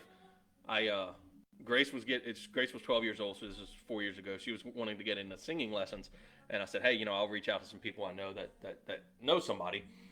So I sent out a message to a friend, and I'd leave the office, gonna go show a house because got another agent that's not licensed in Indiana. Said, hey, can you meet me here to show these people the house? Yeah. Like, yes, that's fine. So we meet out at the house. Shameless plug, we are licensed in Indiana. Yes. So I'm in the driveway. My phone alerts. Boom. And I'm looking at it because the person I reached, vocal coach. I was like, cool. I'm reading on it. It's like, thanks for getting back to me. Bam. Go in the house with our other agent, and I meet this lady for the first time. What do you do? Vocal coach. No kidding. What's your name? And she tells me, and it didn't register. And I was like, hold on a second. And I get my phone back out, and I show her the message, and it's her that she was referred. I never met this lady in my life. So in a 30-minute window of, hey, do you know any vocal coaches? I get an agent say, hey, can you meet me in Indiana because these people want to see this house. So we show up in the driveway. I get it. I'm like, cool. There it is, Michelle Wells. Bam. All right, I'm talking to this lady in the house, Michelle Wells, vocal coach. It's like, that's you. She was like, we both got the chills. Like, so those things happen outside of the ghostly world, outside of the alien world, outside of the archaeology world, outside. It's just like, are you kidding me? Yeah. So the thing about that is, like, don't write off anything. Nothing. Nothing. Like, life is, not to get cheesy, but life's so fascinating. It's so awesome. It's so amazing that once you start dismissing things, you miss out. You do. You miss That's a out good point. so much, man. You know, if I've always, and that's, I don't know, maybe this is a quality. If you were asking me, like, what's a good quality that I have, right? I've always had an open mind. Mm-hmm. You know, I've never been closed-minded. I'm friends with people of different political backgrounds, races, religious backgrounds, whatever, right? Like, I've an open mind that maybe my way just isn't the way. Right. When I was younger, there's probably people that would be like, oh, that's not true. He's actually told me, like, it's my way or the highway. I'm still trying to convince Jessica that I'm open-minded. Yeah, I am open-minded. You know, and you try to be, and open-minded, patient, and respectful of others. Yeah. And so, like, the one thing, like, society in general is, I don't know, I don't even know if I can say this because maybe it's not, maybe this isn't true. I probably get people even arguing with me on that, but, like, are we questioning things more right now, or are we questioning things not enough? That's a good question. And you can go down. I would say things are being questioned significantly more. So yeah, that's my answer. We are questioning things more now than we ever have, but I think we're asking the wrong questions. Could be. Yeah, I think our questions are coming from a biased place always. And to satisfy our own agenda. I don't think so. We're questioning, but I think we have an agenda, and we're cynical in our question asking. I don't think we're asking questions that are. I heard a guy. He's an apologetics for a Christian, and his two questions that he asked people is, Alexa, next. what do you mean by that? And how did you come to that conclusion? So when somebody presents something to him, it's like, what do you mean by that? And so they have to further explain their statement.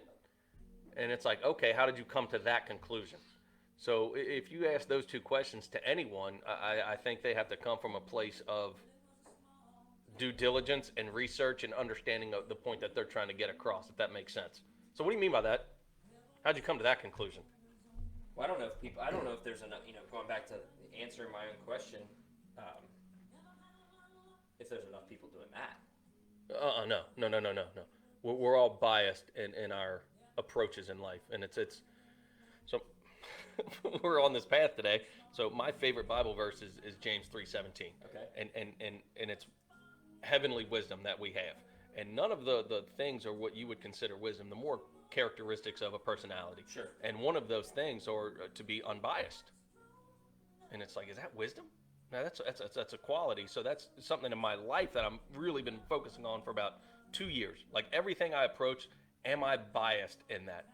Do I show favoritism toward my own personal needs and or my lived experience? Right. So what is my approach? And I try to approach everything with a mindset of being as neutral as I can possibly be. And it's brutally difficult because really you can't help but have your own experience of life. So when you throw your own lived experience out the window and say, just go into this open-mindedly, it's a quality that I've been working on for a few years just personally. Right. Because you do get married to your way of thinking. And it's like, wait a second, how many times have we been proven wrong in our life? Right. Like, No, I'm done. Good. I'm done being proven wrong, and I'm done just flat out being wrong. So I tell the girls all the time, like, I'm not smart. I'm just screwed up enough in life to know what's not right. Well, and sometimes it's okay to just say, I don't know. 100%. I don't know. 100%. That's another great quote is the closer you are to the truth, the more you find comfort. Yeah. And sometimes the closest you could possibly be to the truth is, I don't know. Yeah. I don't know. What happened to the monkeys? I don't know. They're gone. I'm not going to wing it. They're gone. They don't exist. They're running around with leprechauns in Alabama. So wow, what a conversation, man. We go to the unknown to pretty heavy content right now.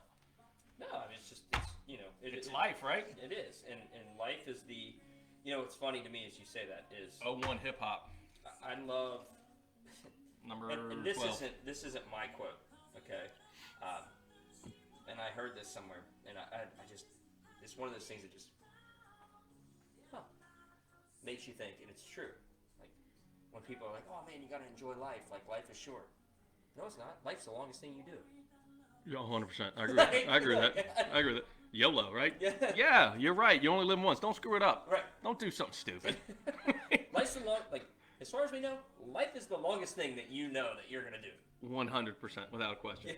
We can go down, not trying to get into that rabbit hole, but. And then when you talk about accountability, there's one person you can look to every second of every decision you've ever made. That's you. Mm-hmm. Right? Your life is the longest thing you're going to experience, yep. And you're involved in every decision. So don't be dumb and make good decisions. So easy saying that out loud, right? So easy on the surface. It is. Alexa, play "Heard It All Before" by Sunshine Anderson. It's just something new. Different. So, all right. So this is a good, not really a good segue, but just kind of a good change of pace here, right? Yep. So, man, we talked about some heavy stuff. That was heavy stuff. We were talking about ghost hunters. Ghost hunters led into like some heavy stuff, or ghost adventures. Yeah. So check out Hellier on Amazon Prime. I recommend Ghost Adventures. Greg and Dana are local people here out of Cincinnati, so that's even cool. So have local ties. At some point, that'd be awesome if we could have this conversation with them. What greater people to have that conversation with than you talk about open-minded and like willing to put yourself out there and go do something. Like that's like if we could find them, somehow make that happen, like that'd be a great show. That's the October show. That's the October show right there. All right. So we'll make that. We're going to try our best to make that happen. I got a good feeling about that. Sports. Man, a lot of stuff's crazy. Like the last week we had a lot of stuff. So, we talked last week was kind of Major League Baseball opening week. You had Reds opening day, and they have this hot start. And here they're taking their first road trip, and they're still, for the most part, they're still hitting like crazy. Yep. There's some of the weaknesses kind of in their rotation have kind of come about. Some of them, like, you're looking at it, it's like, man, you got Luis Castillo, one of the best in the game, potential Cy Young candidate, like, gets shelled his first time out. Looks like Luis Castillo the second time out. And then if you're watching the game the other night, he had a 4-run lead in the first inning, and Luis Castillo was just as quick to give up that 4-run lead in the bottom of the first inning, because I was sitting there watching. I'm like, man, 4 runs for Castillo, that should be pretty good, And then, playing the game, right? Like, I've been in games before where the wind is like just stupid crazy. Yeah. Right? There's nothing you can explain. Correct. Nothing. And so I'm watching that game, and balls would go up, and like balls would sail out of the park, or balls would be short, and I'm like, it's San Francisco. Like, it's the game of baseball. Like, sometimes it's just crazy. Yeah. So they went to the Diamondbacks and lost 2 of 3. They went to San Francisco and they lost 2 of 3, and it was a good game yesterday. They got to face Cueto, and you had Trevor Malley, who's I wasn't a huge fan of the guy. I kind of thought he was like one of these 4A, like too good for the minor leagues, not good enough for the big leagues type pitcher. Yep. I've been extremely impressed with him, his 2 starts, and he had, if you look at his stats, he had good stats last year too. They come back. What are they? 7-5 now? 7-6. 7-5, tied first. So they're tied Still for leaving first, Major right? League Baseball in runs. So See, you would ask me if you would throw those stats out to me a month ago. I'd say, hey, they'd be, here we are, April 15th, tax day. They'd be 7-5. They lead the major leagues in runs. They've got, Tyler Naquin. I saw something, that's a whole different story, but I saw that he requested his name not be Naquin, that his name is actually pronounced, I don't know if I could be wrong on this, so Tyler, you happen to come across this, forgive me, but it's either Naquin, like they did the phonetic spelling, yeah. or Naquin. So Tyler Naquin, Tyler Naquin.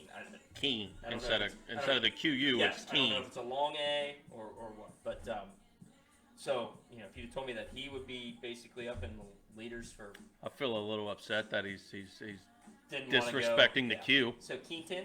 Yeah, I guess. Yeah. My phone will call me Keenton Suggs. Calling Keenton Suggs. So the phone pronunciation is terrible. So Yes. if you'd have told me that a month ago, I'd have been ecstatic. Like, they're 7-5, they're off to a solid start.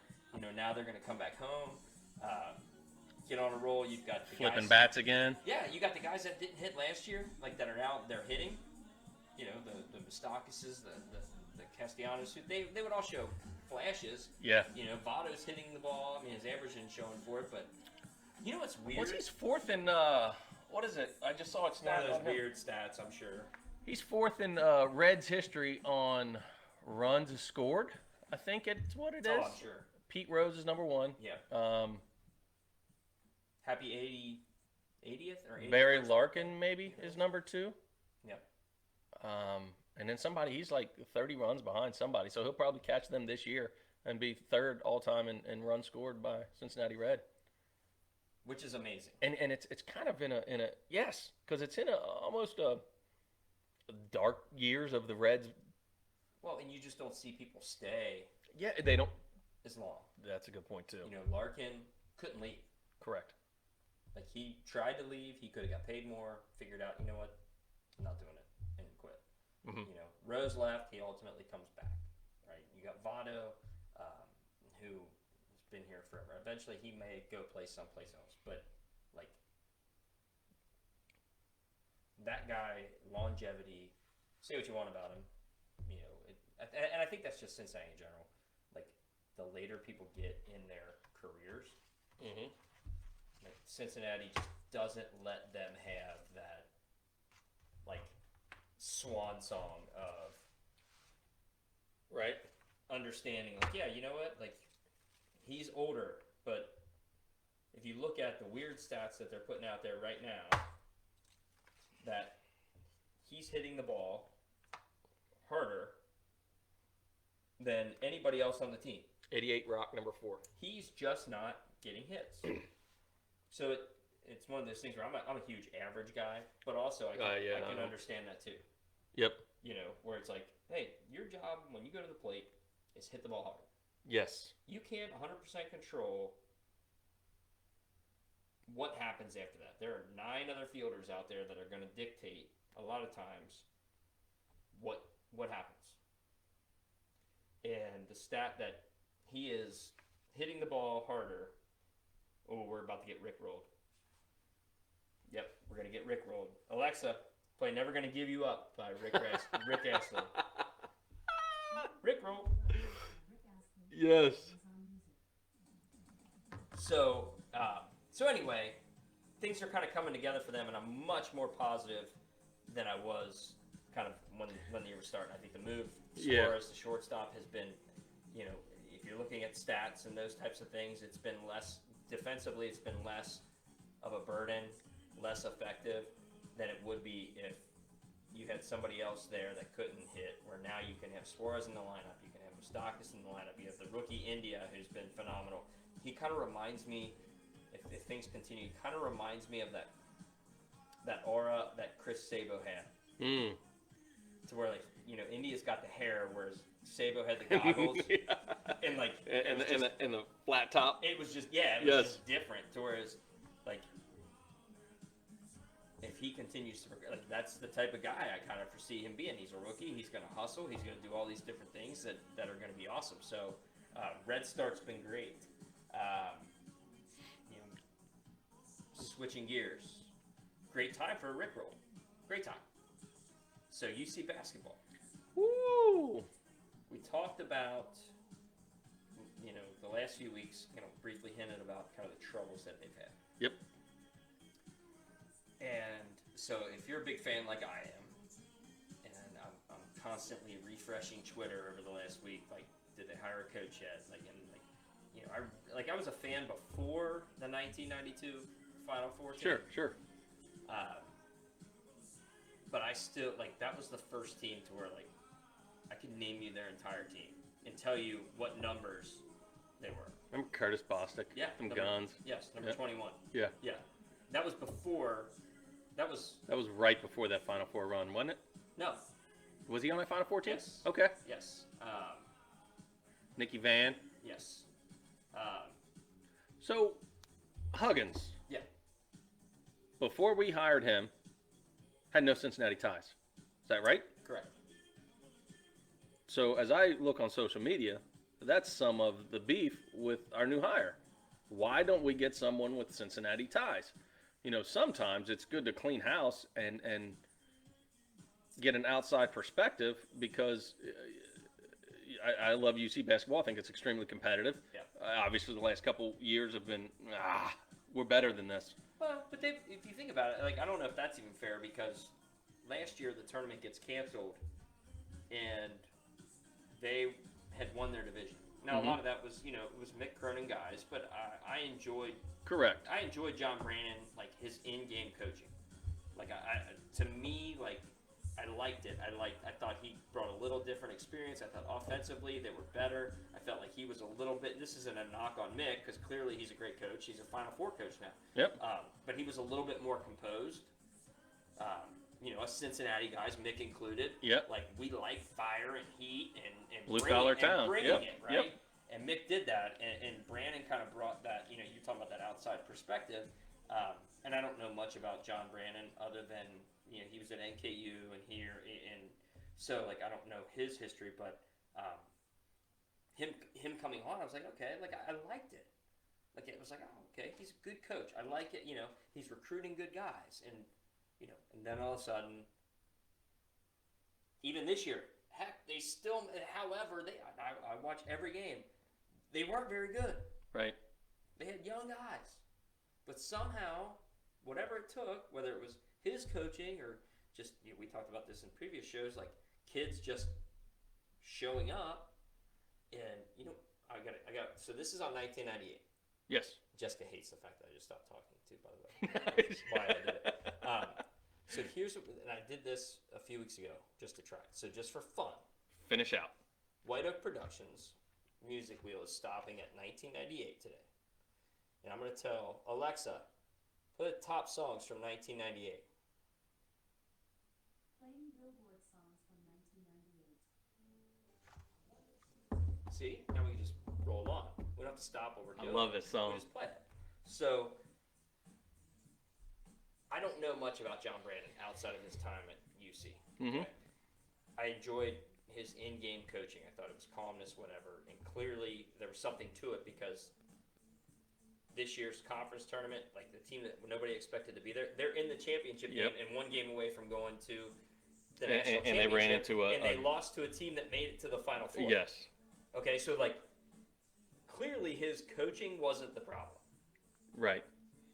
Clearly, like it's not like him getting fired, like which was this week.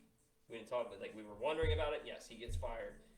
Like coaching wise, like the dude can coach.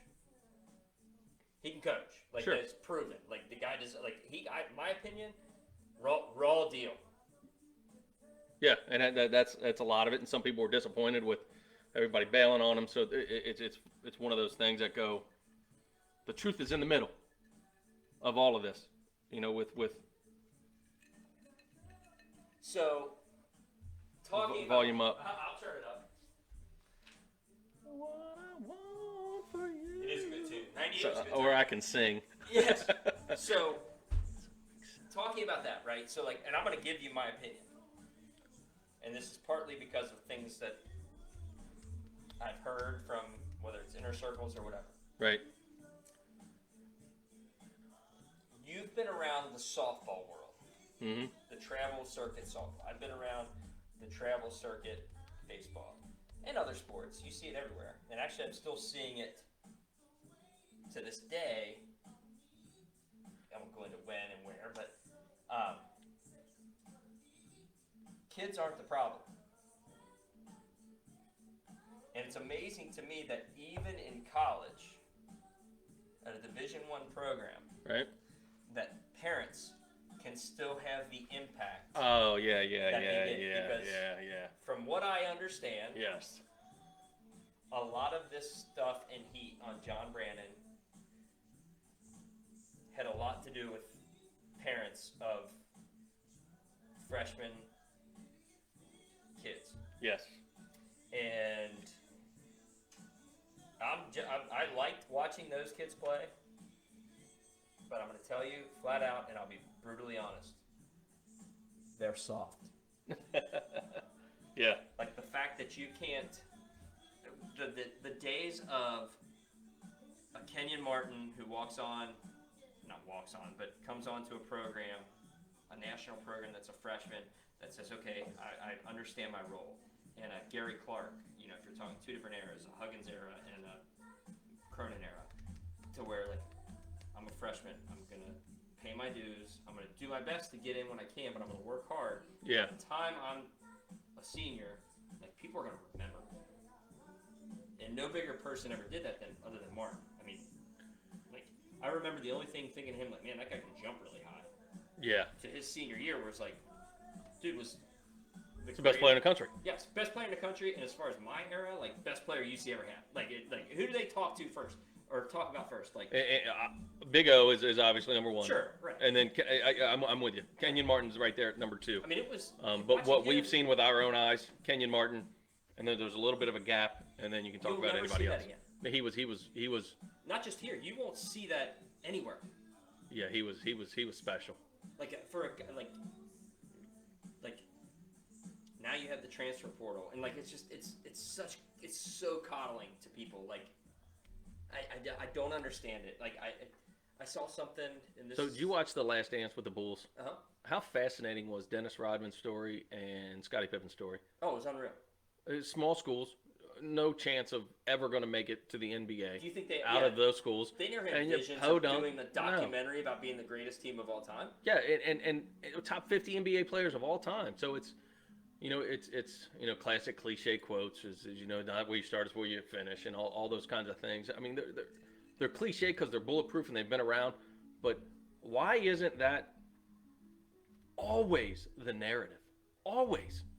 Like overcoming adversity, perseverance. Like, and we've talked about this on the show, and it's kind of it's the cycle of success. It doesn't change. It's not it's success sets the standard of what you have to be to achieve it. Right. If you're not those qualities, then success is just going to sit here without you. Once you become these qualities, you're going to get up there, and those qualities are perseverance, and those qualities are, Coach, what's my role? Coach, on the side of practice, I'm going to go refine my craft, and I'm going to get better. I'm just going to work on what it is that I want to do to contribute. And when your goal is beyond you and you want to contribute, you end up like Scottie Pippen, Right. who comes from Podunk small school, and you know, my favorite athlete, Walter Payton. He didn't. Jerry Rice. You know, all of these greatest. Tom Brady. I know he went to Michigan. I know he was who he was, but going out into that next arena, nobody wanted him. But he refined his craft, and look. I read a lot of things on coaching, right? And one line that I read that really sticks with me, right, is if your best players are your hardest workers, that's a good team.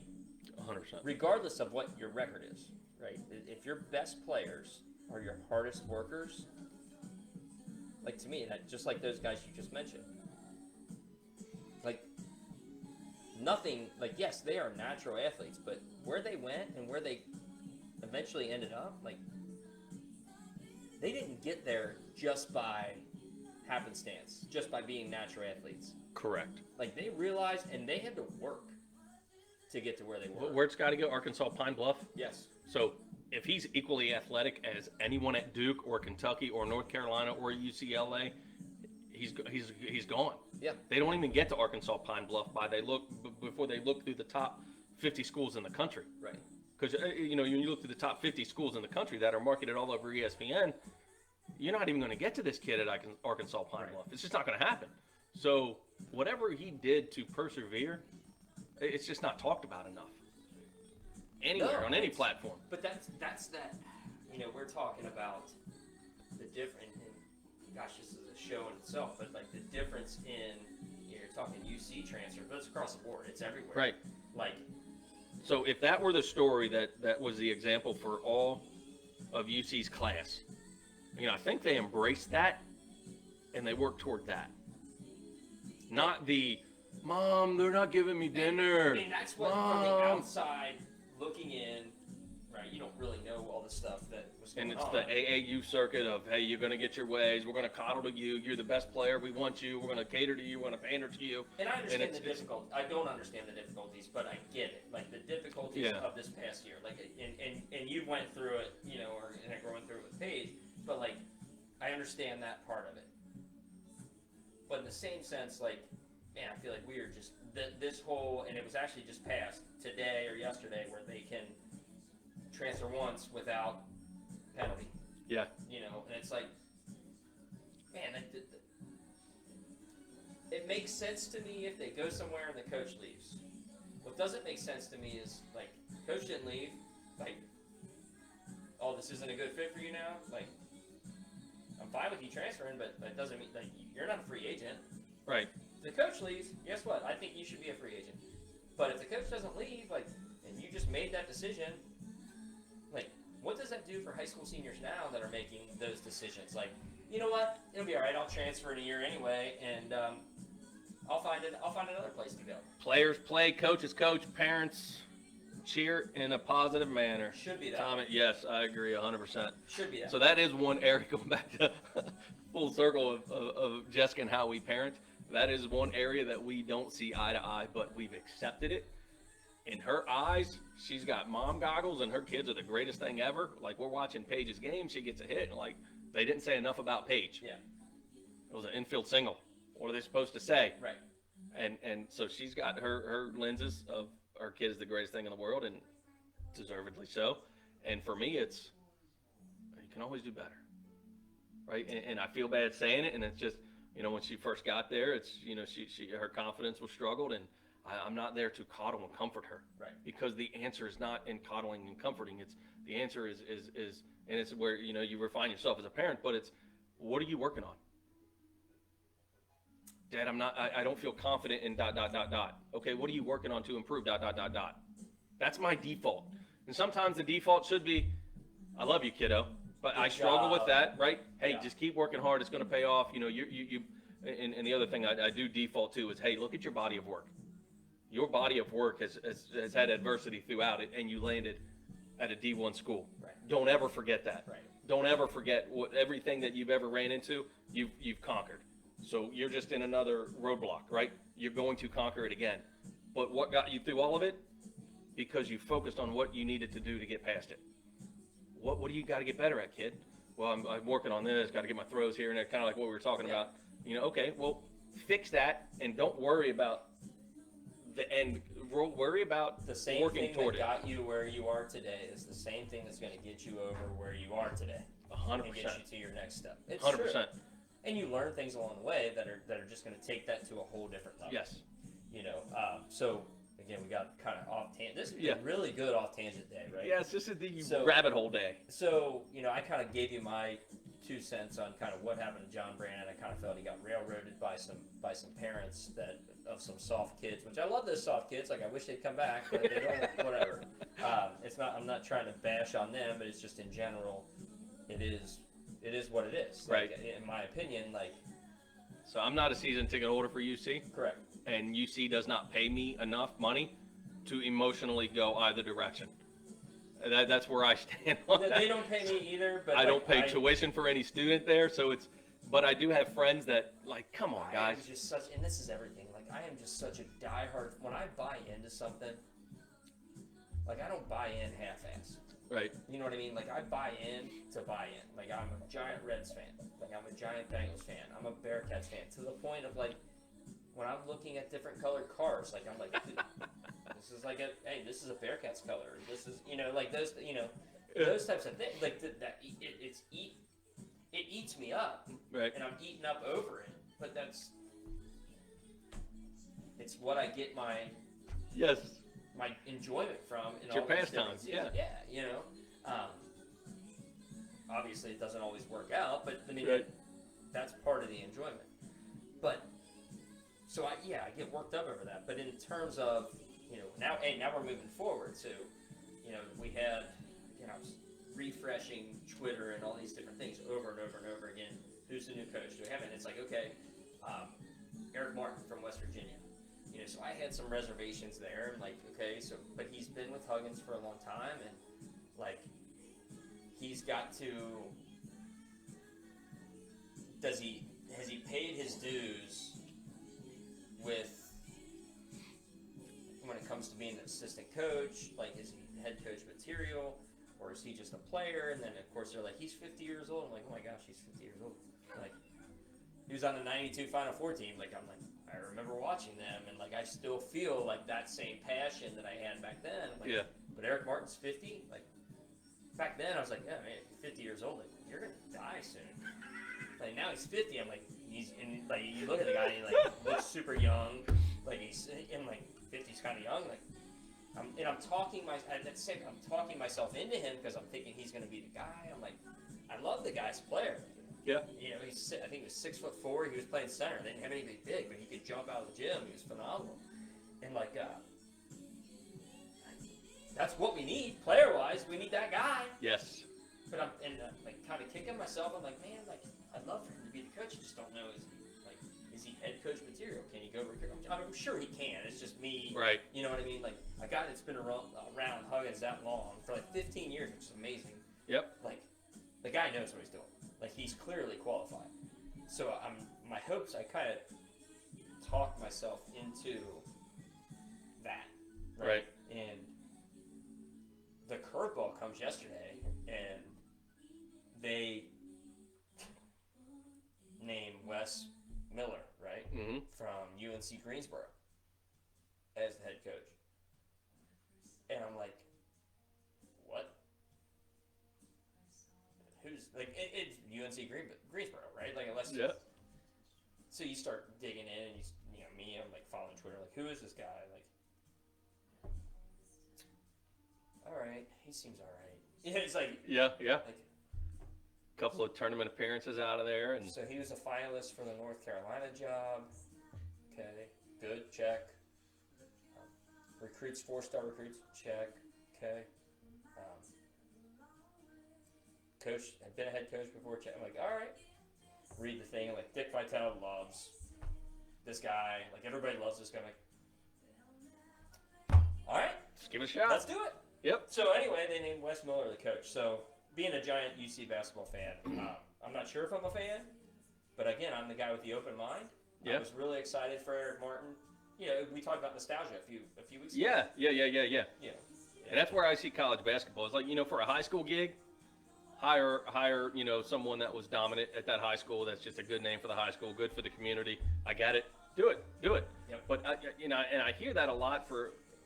Like Brad Ray being the offensive coordinator at Yes, Coleraine. that's If awesome. he's still listening, I don't know if he is, but Kerry Combs to come back and Yeah. coach Coleraine. Like, there's some of those things that I think are cool because you come back and coach your community, Yeah. coach your high school, and you're involved, you're ingrained there. And I don't know if maybe this is where I'm kind of guilty as a way of my thinking of this is on a much grander scale. Do you lose the culture of bringing back people that have done it there before, or is it a business? And you know what? We're here to win. So I'm probably lost in the shuffle somewhere of that because so Paige's coach up in UMass, she played at UMass. And it's part of the reason we, without question, chose UMass is because we went to all the camps, we did all the things, and the coaches there handled it as business. At the end of the UMass camp, she introduced herself and she said, "I have the greatest job in the world at the greatest university in the world. I love it here. This is what I do." And I said, that's something different because she went to school there, she played there, she knows the culture there, she knows the history there. So there is that. But it's also business, man. And it's a big business deal of, you know what? Sometimes that in-house person just isn't going to cut it. So you know what? Let's go outside and let's clean the slate and start over because we need. And if this guy doesn't work in 2 or 3 years, let's go get Eric Martin. Let's go bring some back of that nostalgia, Right. some of that culture, so he can walk down and when he recruits these kids, he can say, ... That's what UC basketball is all about. I'll go back to my age. He's 50 years old. 50's young, man. I know, but my mindset on that is like, you wait a couple more years, he's gonna be 55. Yeah. 50. Like, he's damn near dead at 55.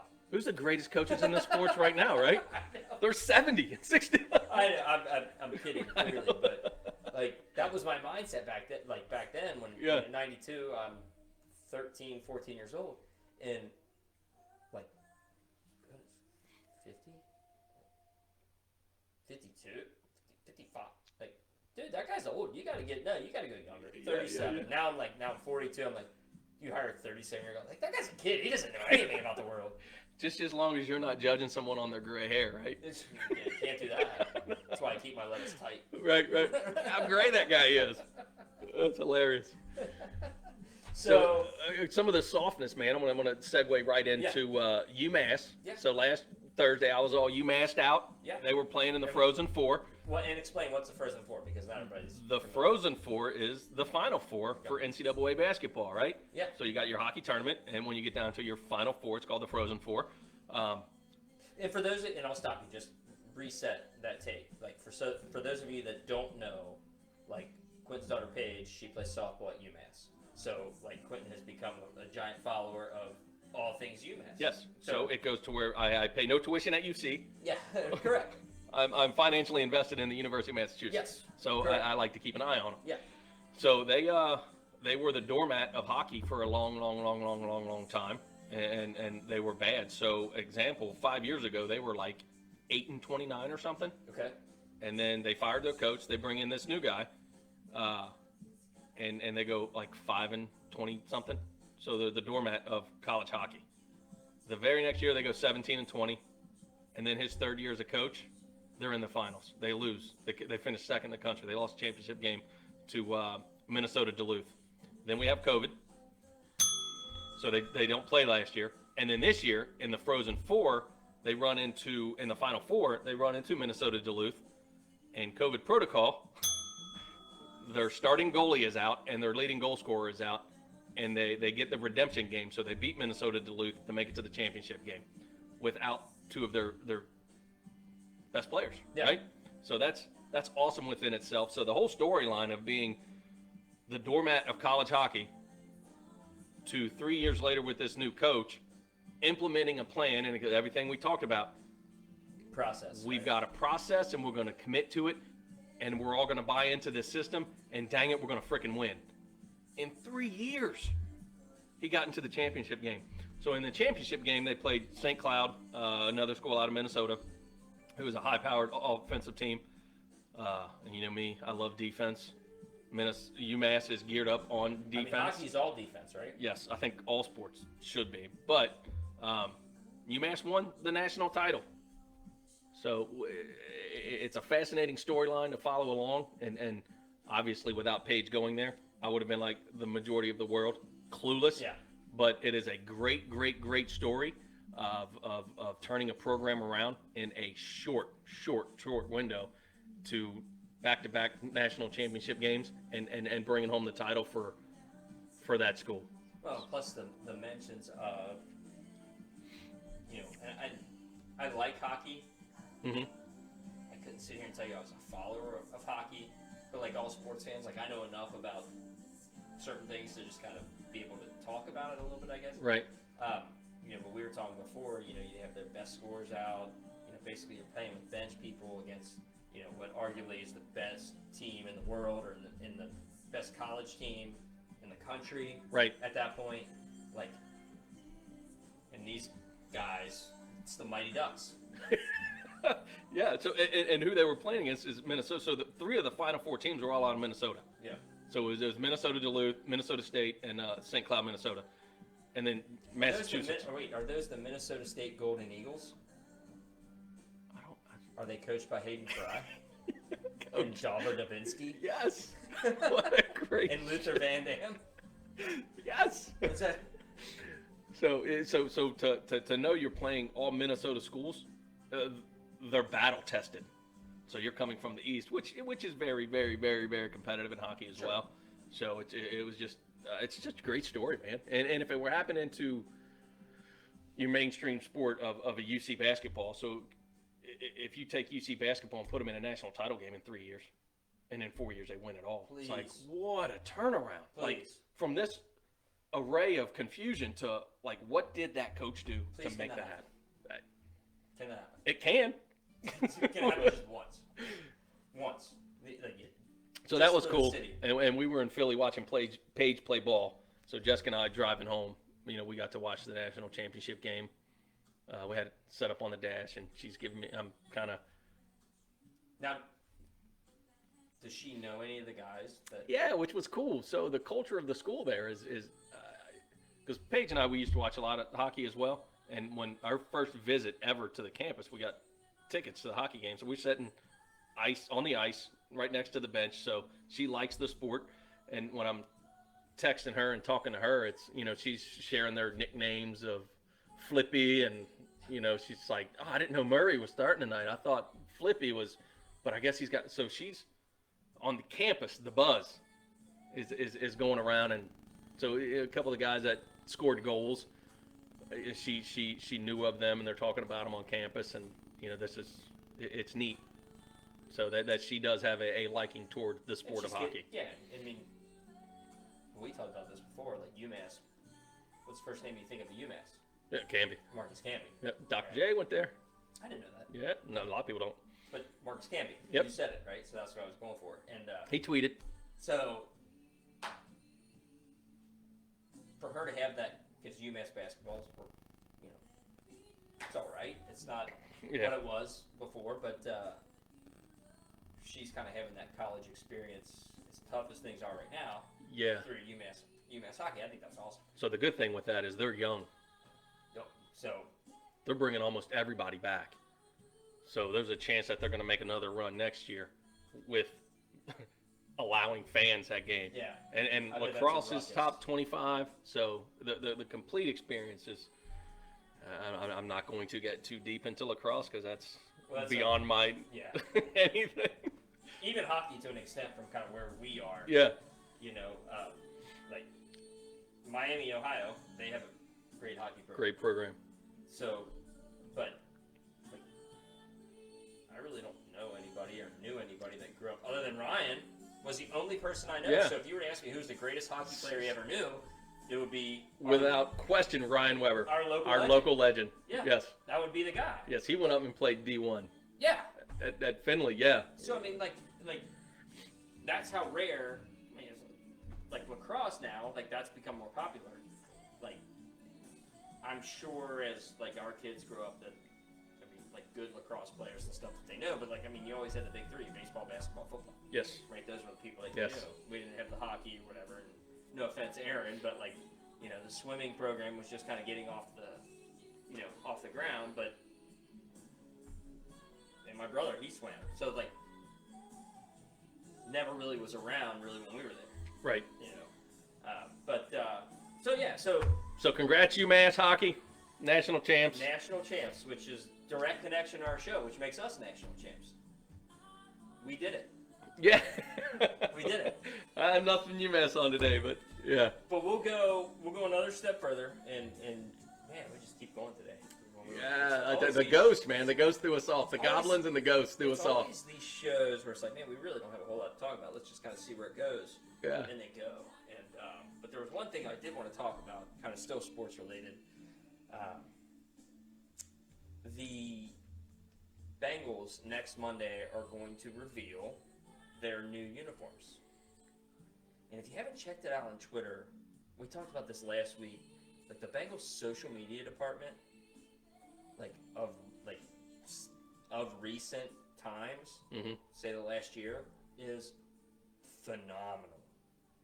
Like between like when they release stuff, when they kind of send a sliver out there, Yeah. like they are very good at throwing the carrot out there and making people chase it, right? Right. And so they put together, and I saw this on Twitter yesterday, a video, and they kind of lead you in, like, hey, it was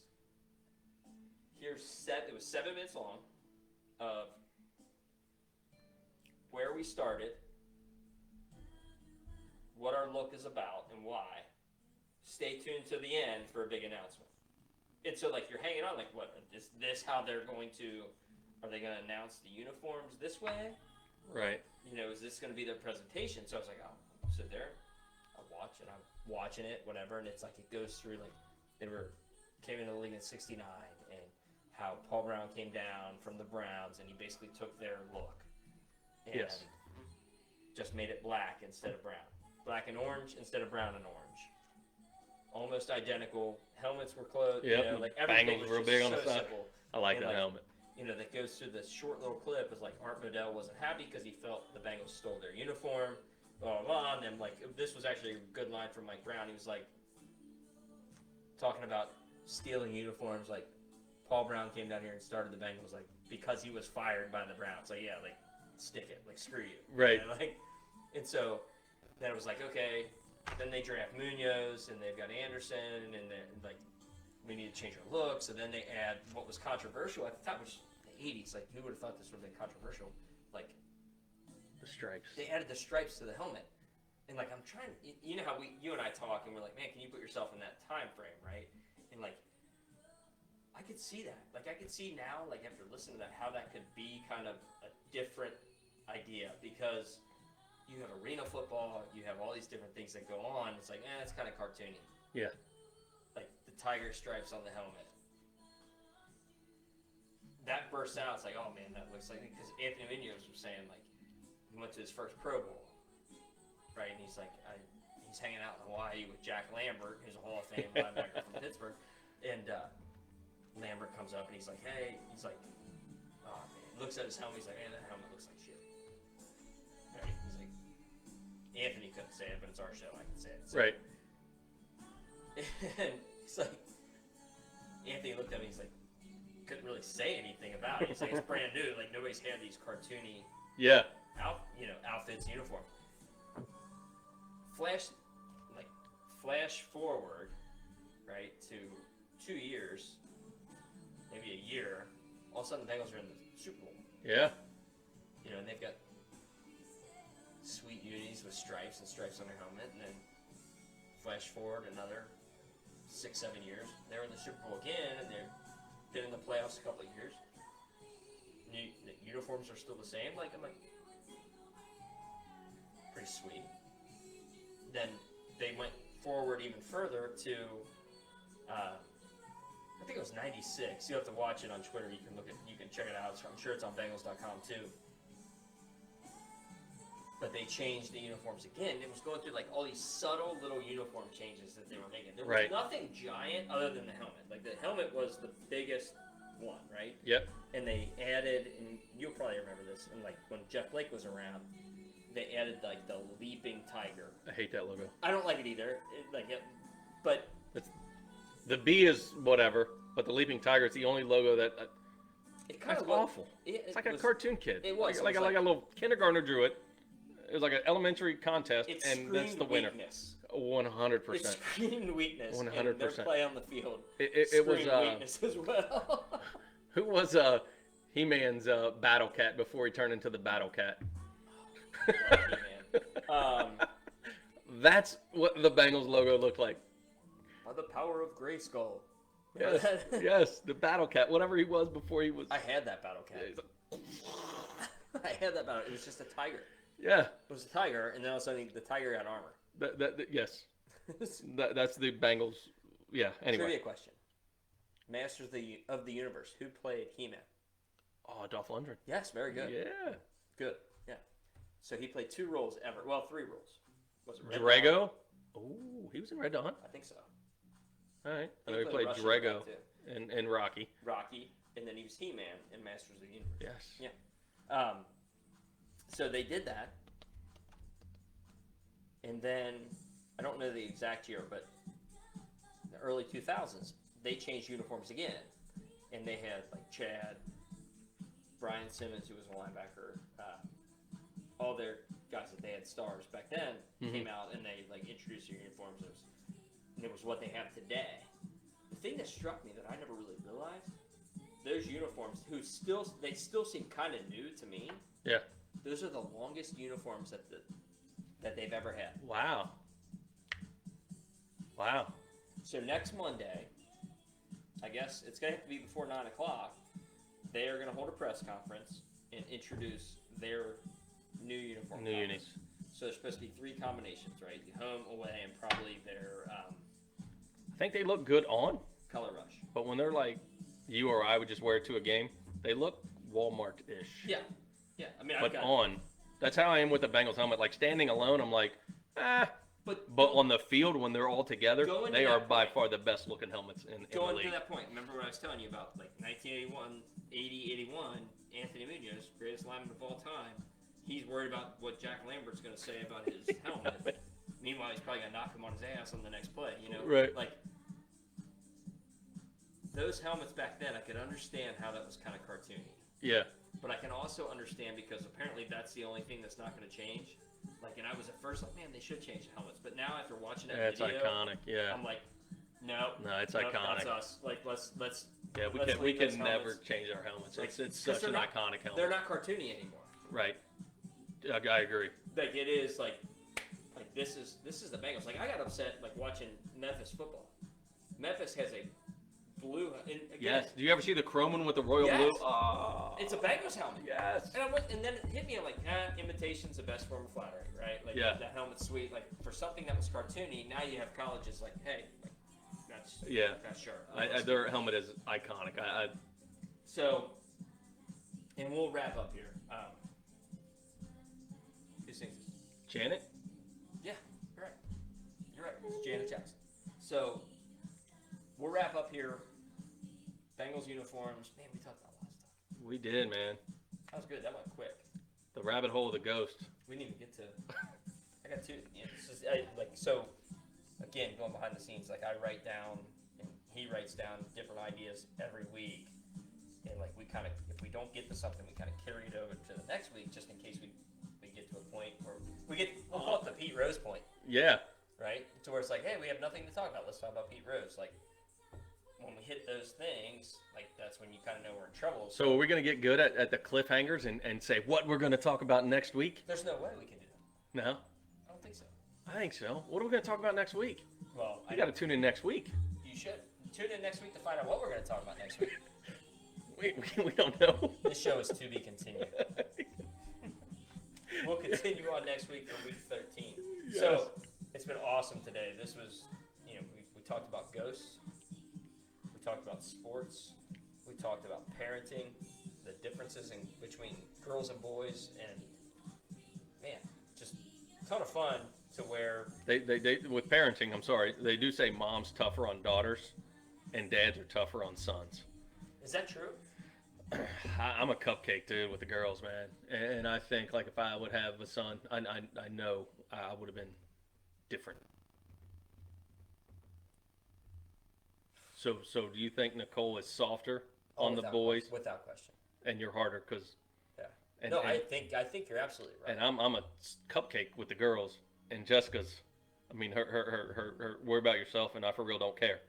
I mean that's It's just such a different perspective. yeah. I don't know too many moms that coddle their daughters, and I don't know too many dads that coddle their sons. It's always Well, just the even- opposite. Even our show sitting here talking, being two dudes raising two completely different families, like two different perspectives. Like and I think that's the thing I appreciate most about the show is just trying to understand, like, hey, I'm going through this, Right. and you're going through this. It's totally different. Yeah, even I mean, 100% our off-the-air conversations are. Yeah, totally different. Yeah. But that's what makes it so awesome because you get a better understanding for what the other side is going through. Yeah. And so with that, I'm going to let Casey and JoJo kind of lead us out. We got our mics. Still have our webcam. Man, things are just rapidly changing. Yeah. So there'll be more to come. Like next week, Got our new logo. new logo coming out soon. Next week, stay tuned to our actual work page because we should have an actual legitimate, informative page or show that we're going to do next week, right? So that'll be a ton of fun. So Talby Suggs group, their page, our page, we're going to have a show next week. Yep. And then we'll do our show. Our show next week will probably be at a different time. I haven't told you this, but I'll tell you this off the air. But That's the cliffhanger. yes. When are they coming back next When week? are they We'll gonna be do back. it? We'll be back next week. We might have two shows next week, Might right? not be next week at 11. Okay. So, with that being said, what are we in? 1998. 1998. I think they said the same I thing. did too. So 1998, we still say peace, right? 1998, we Or out.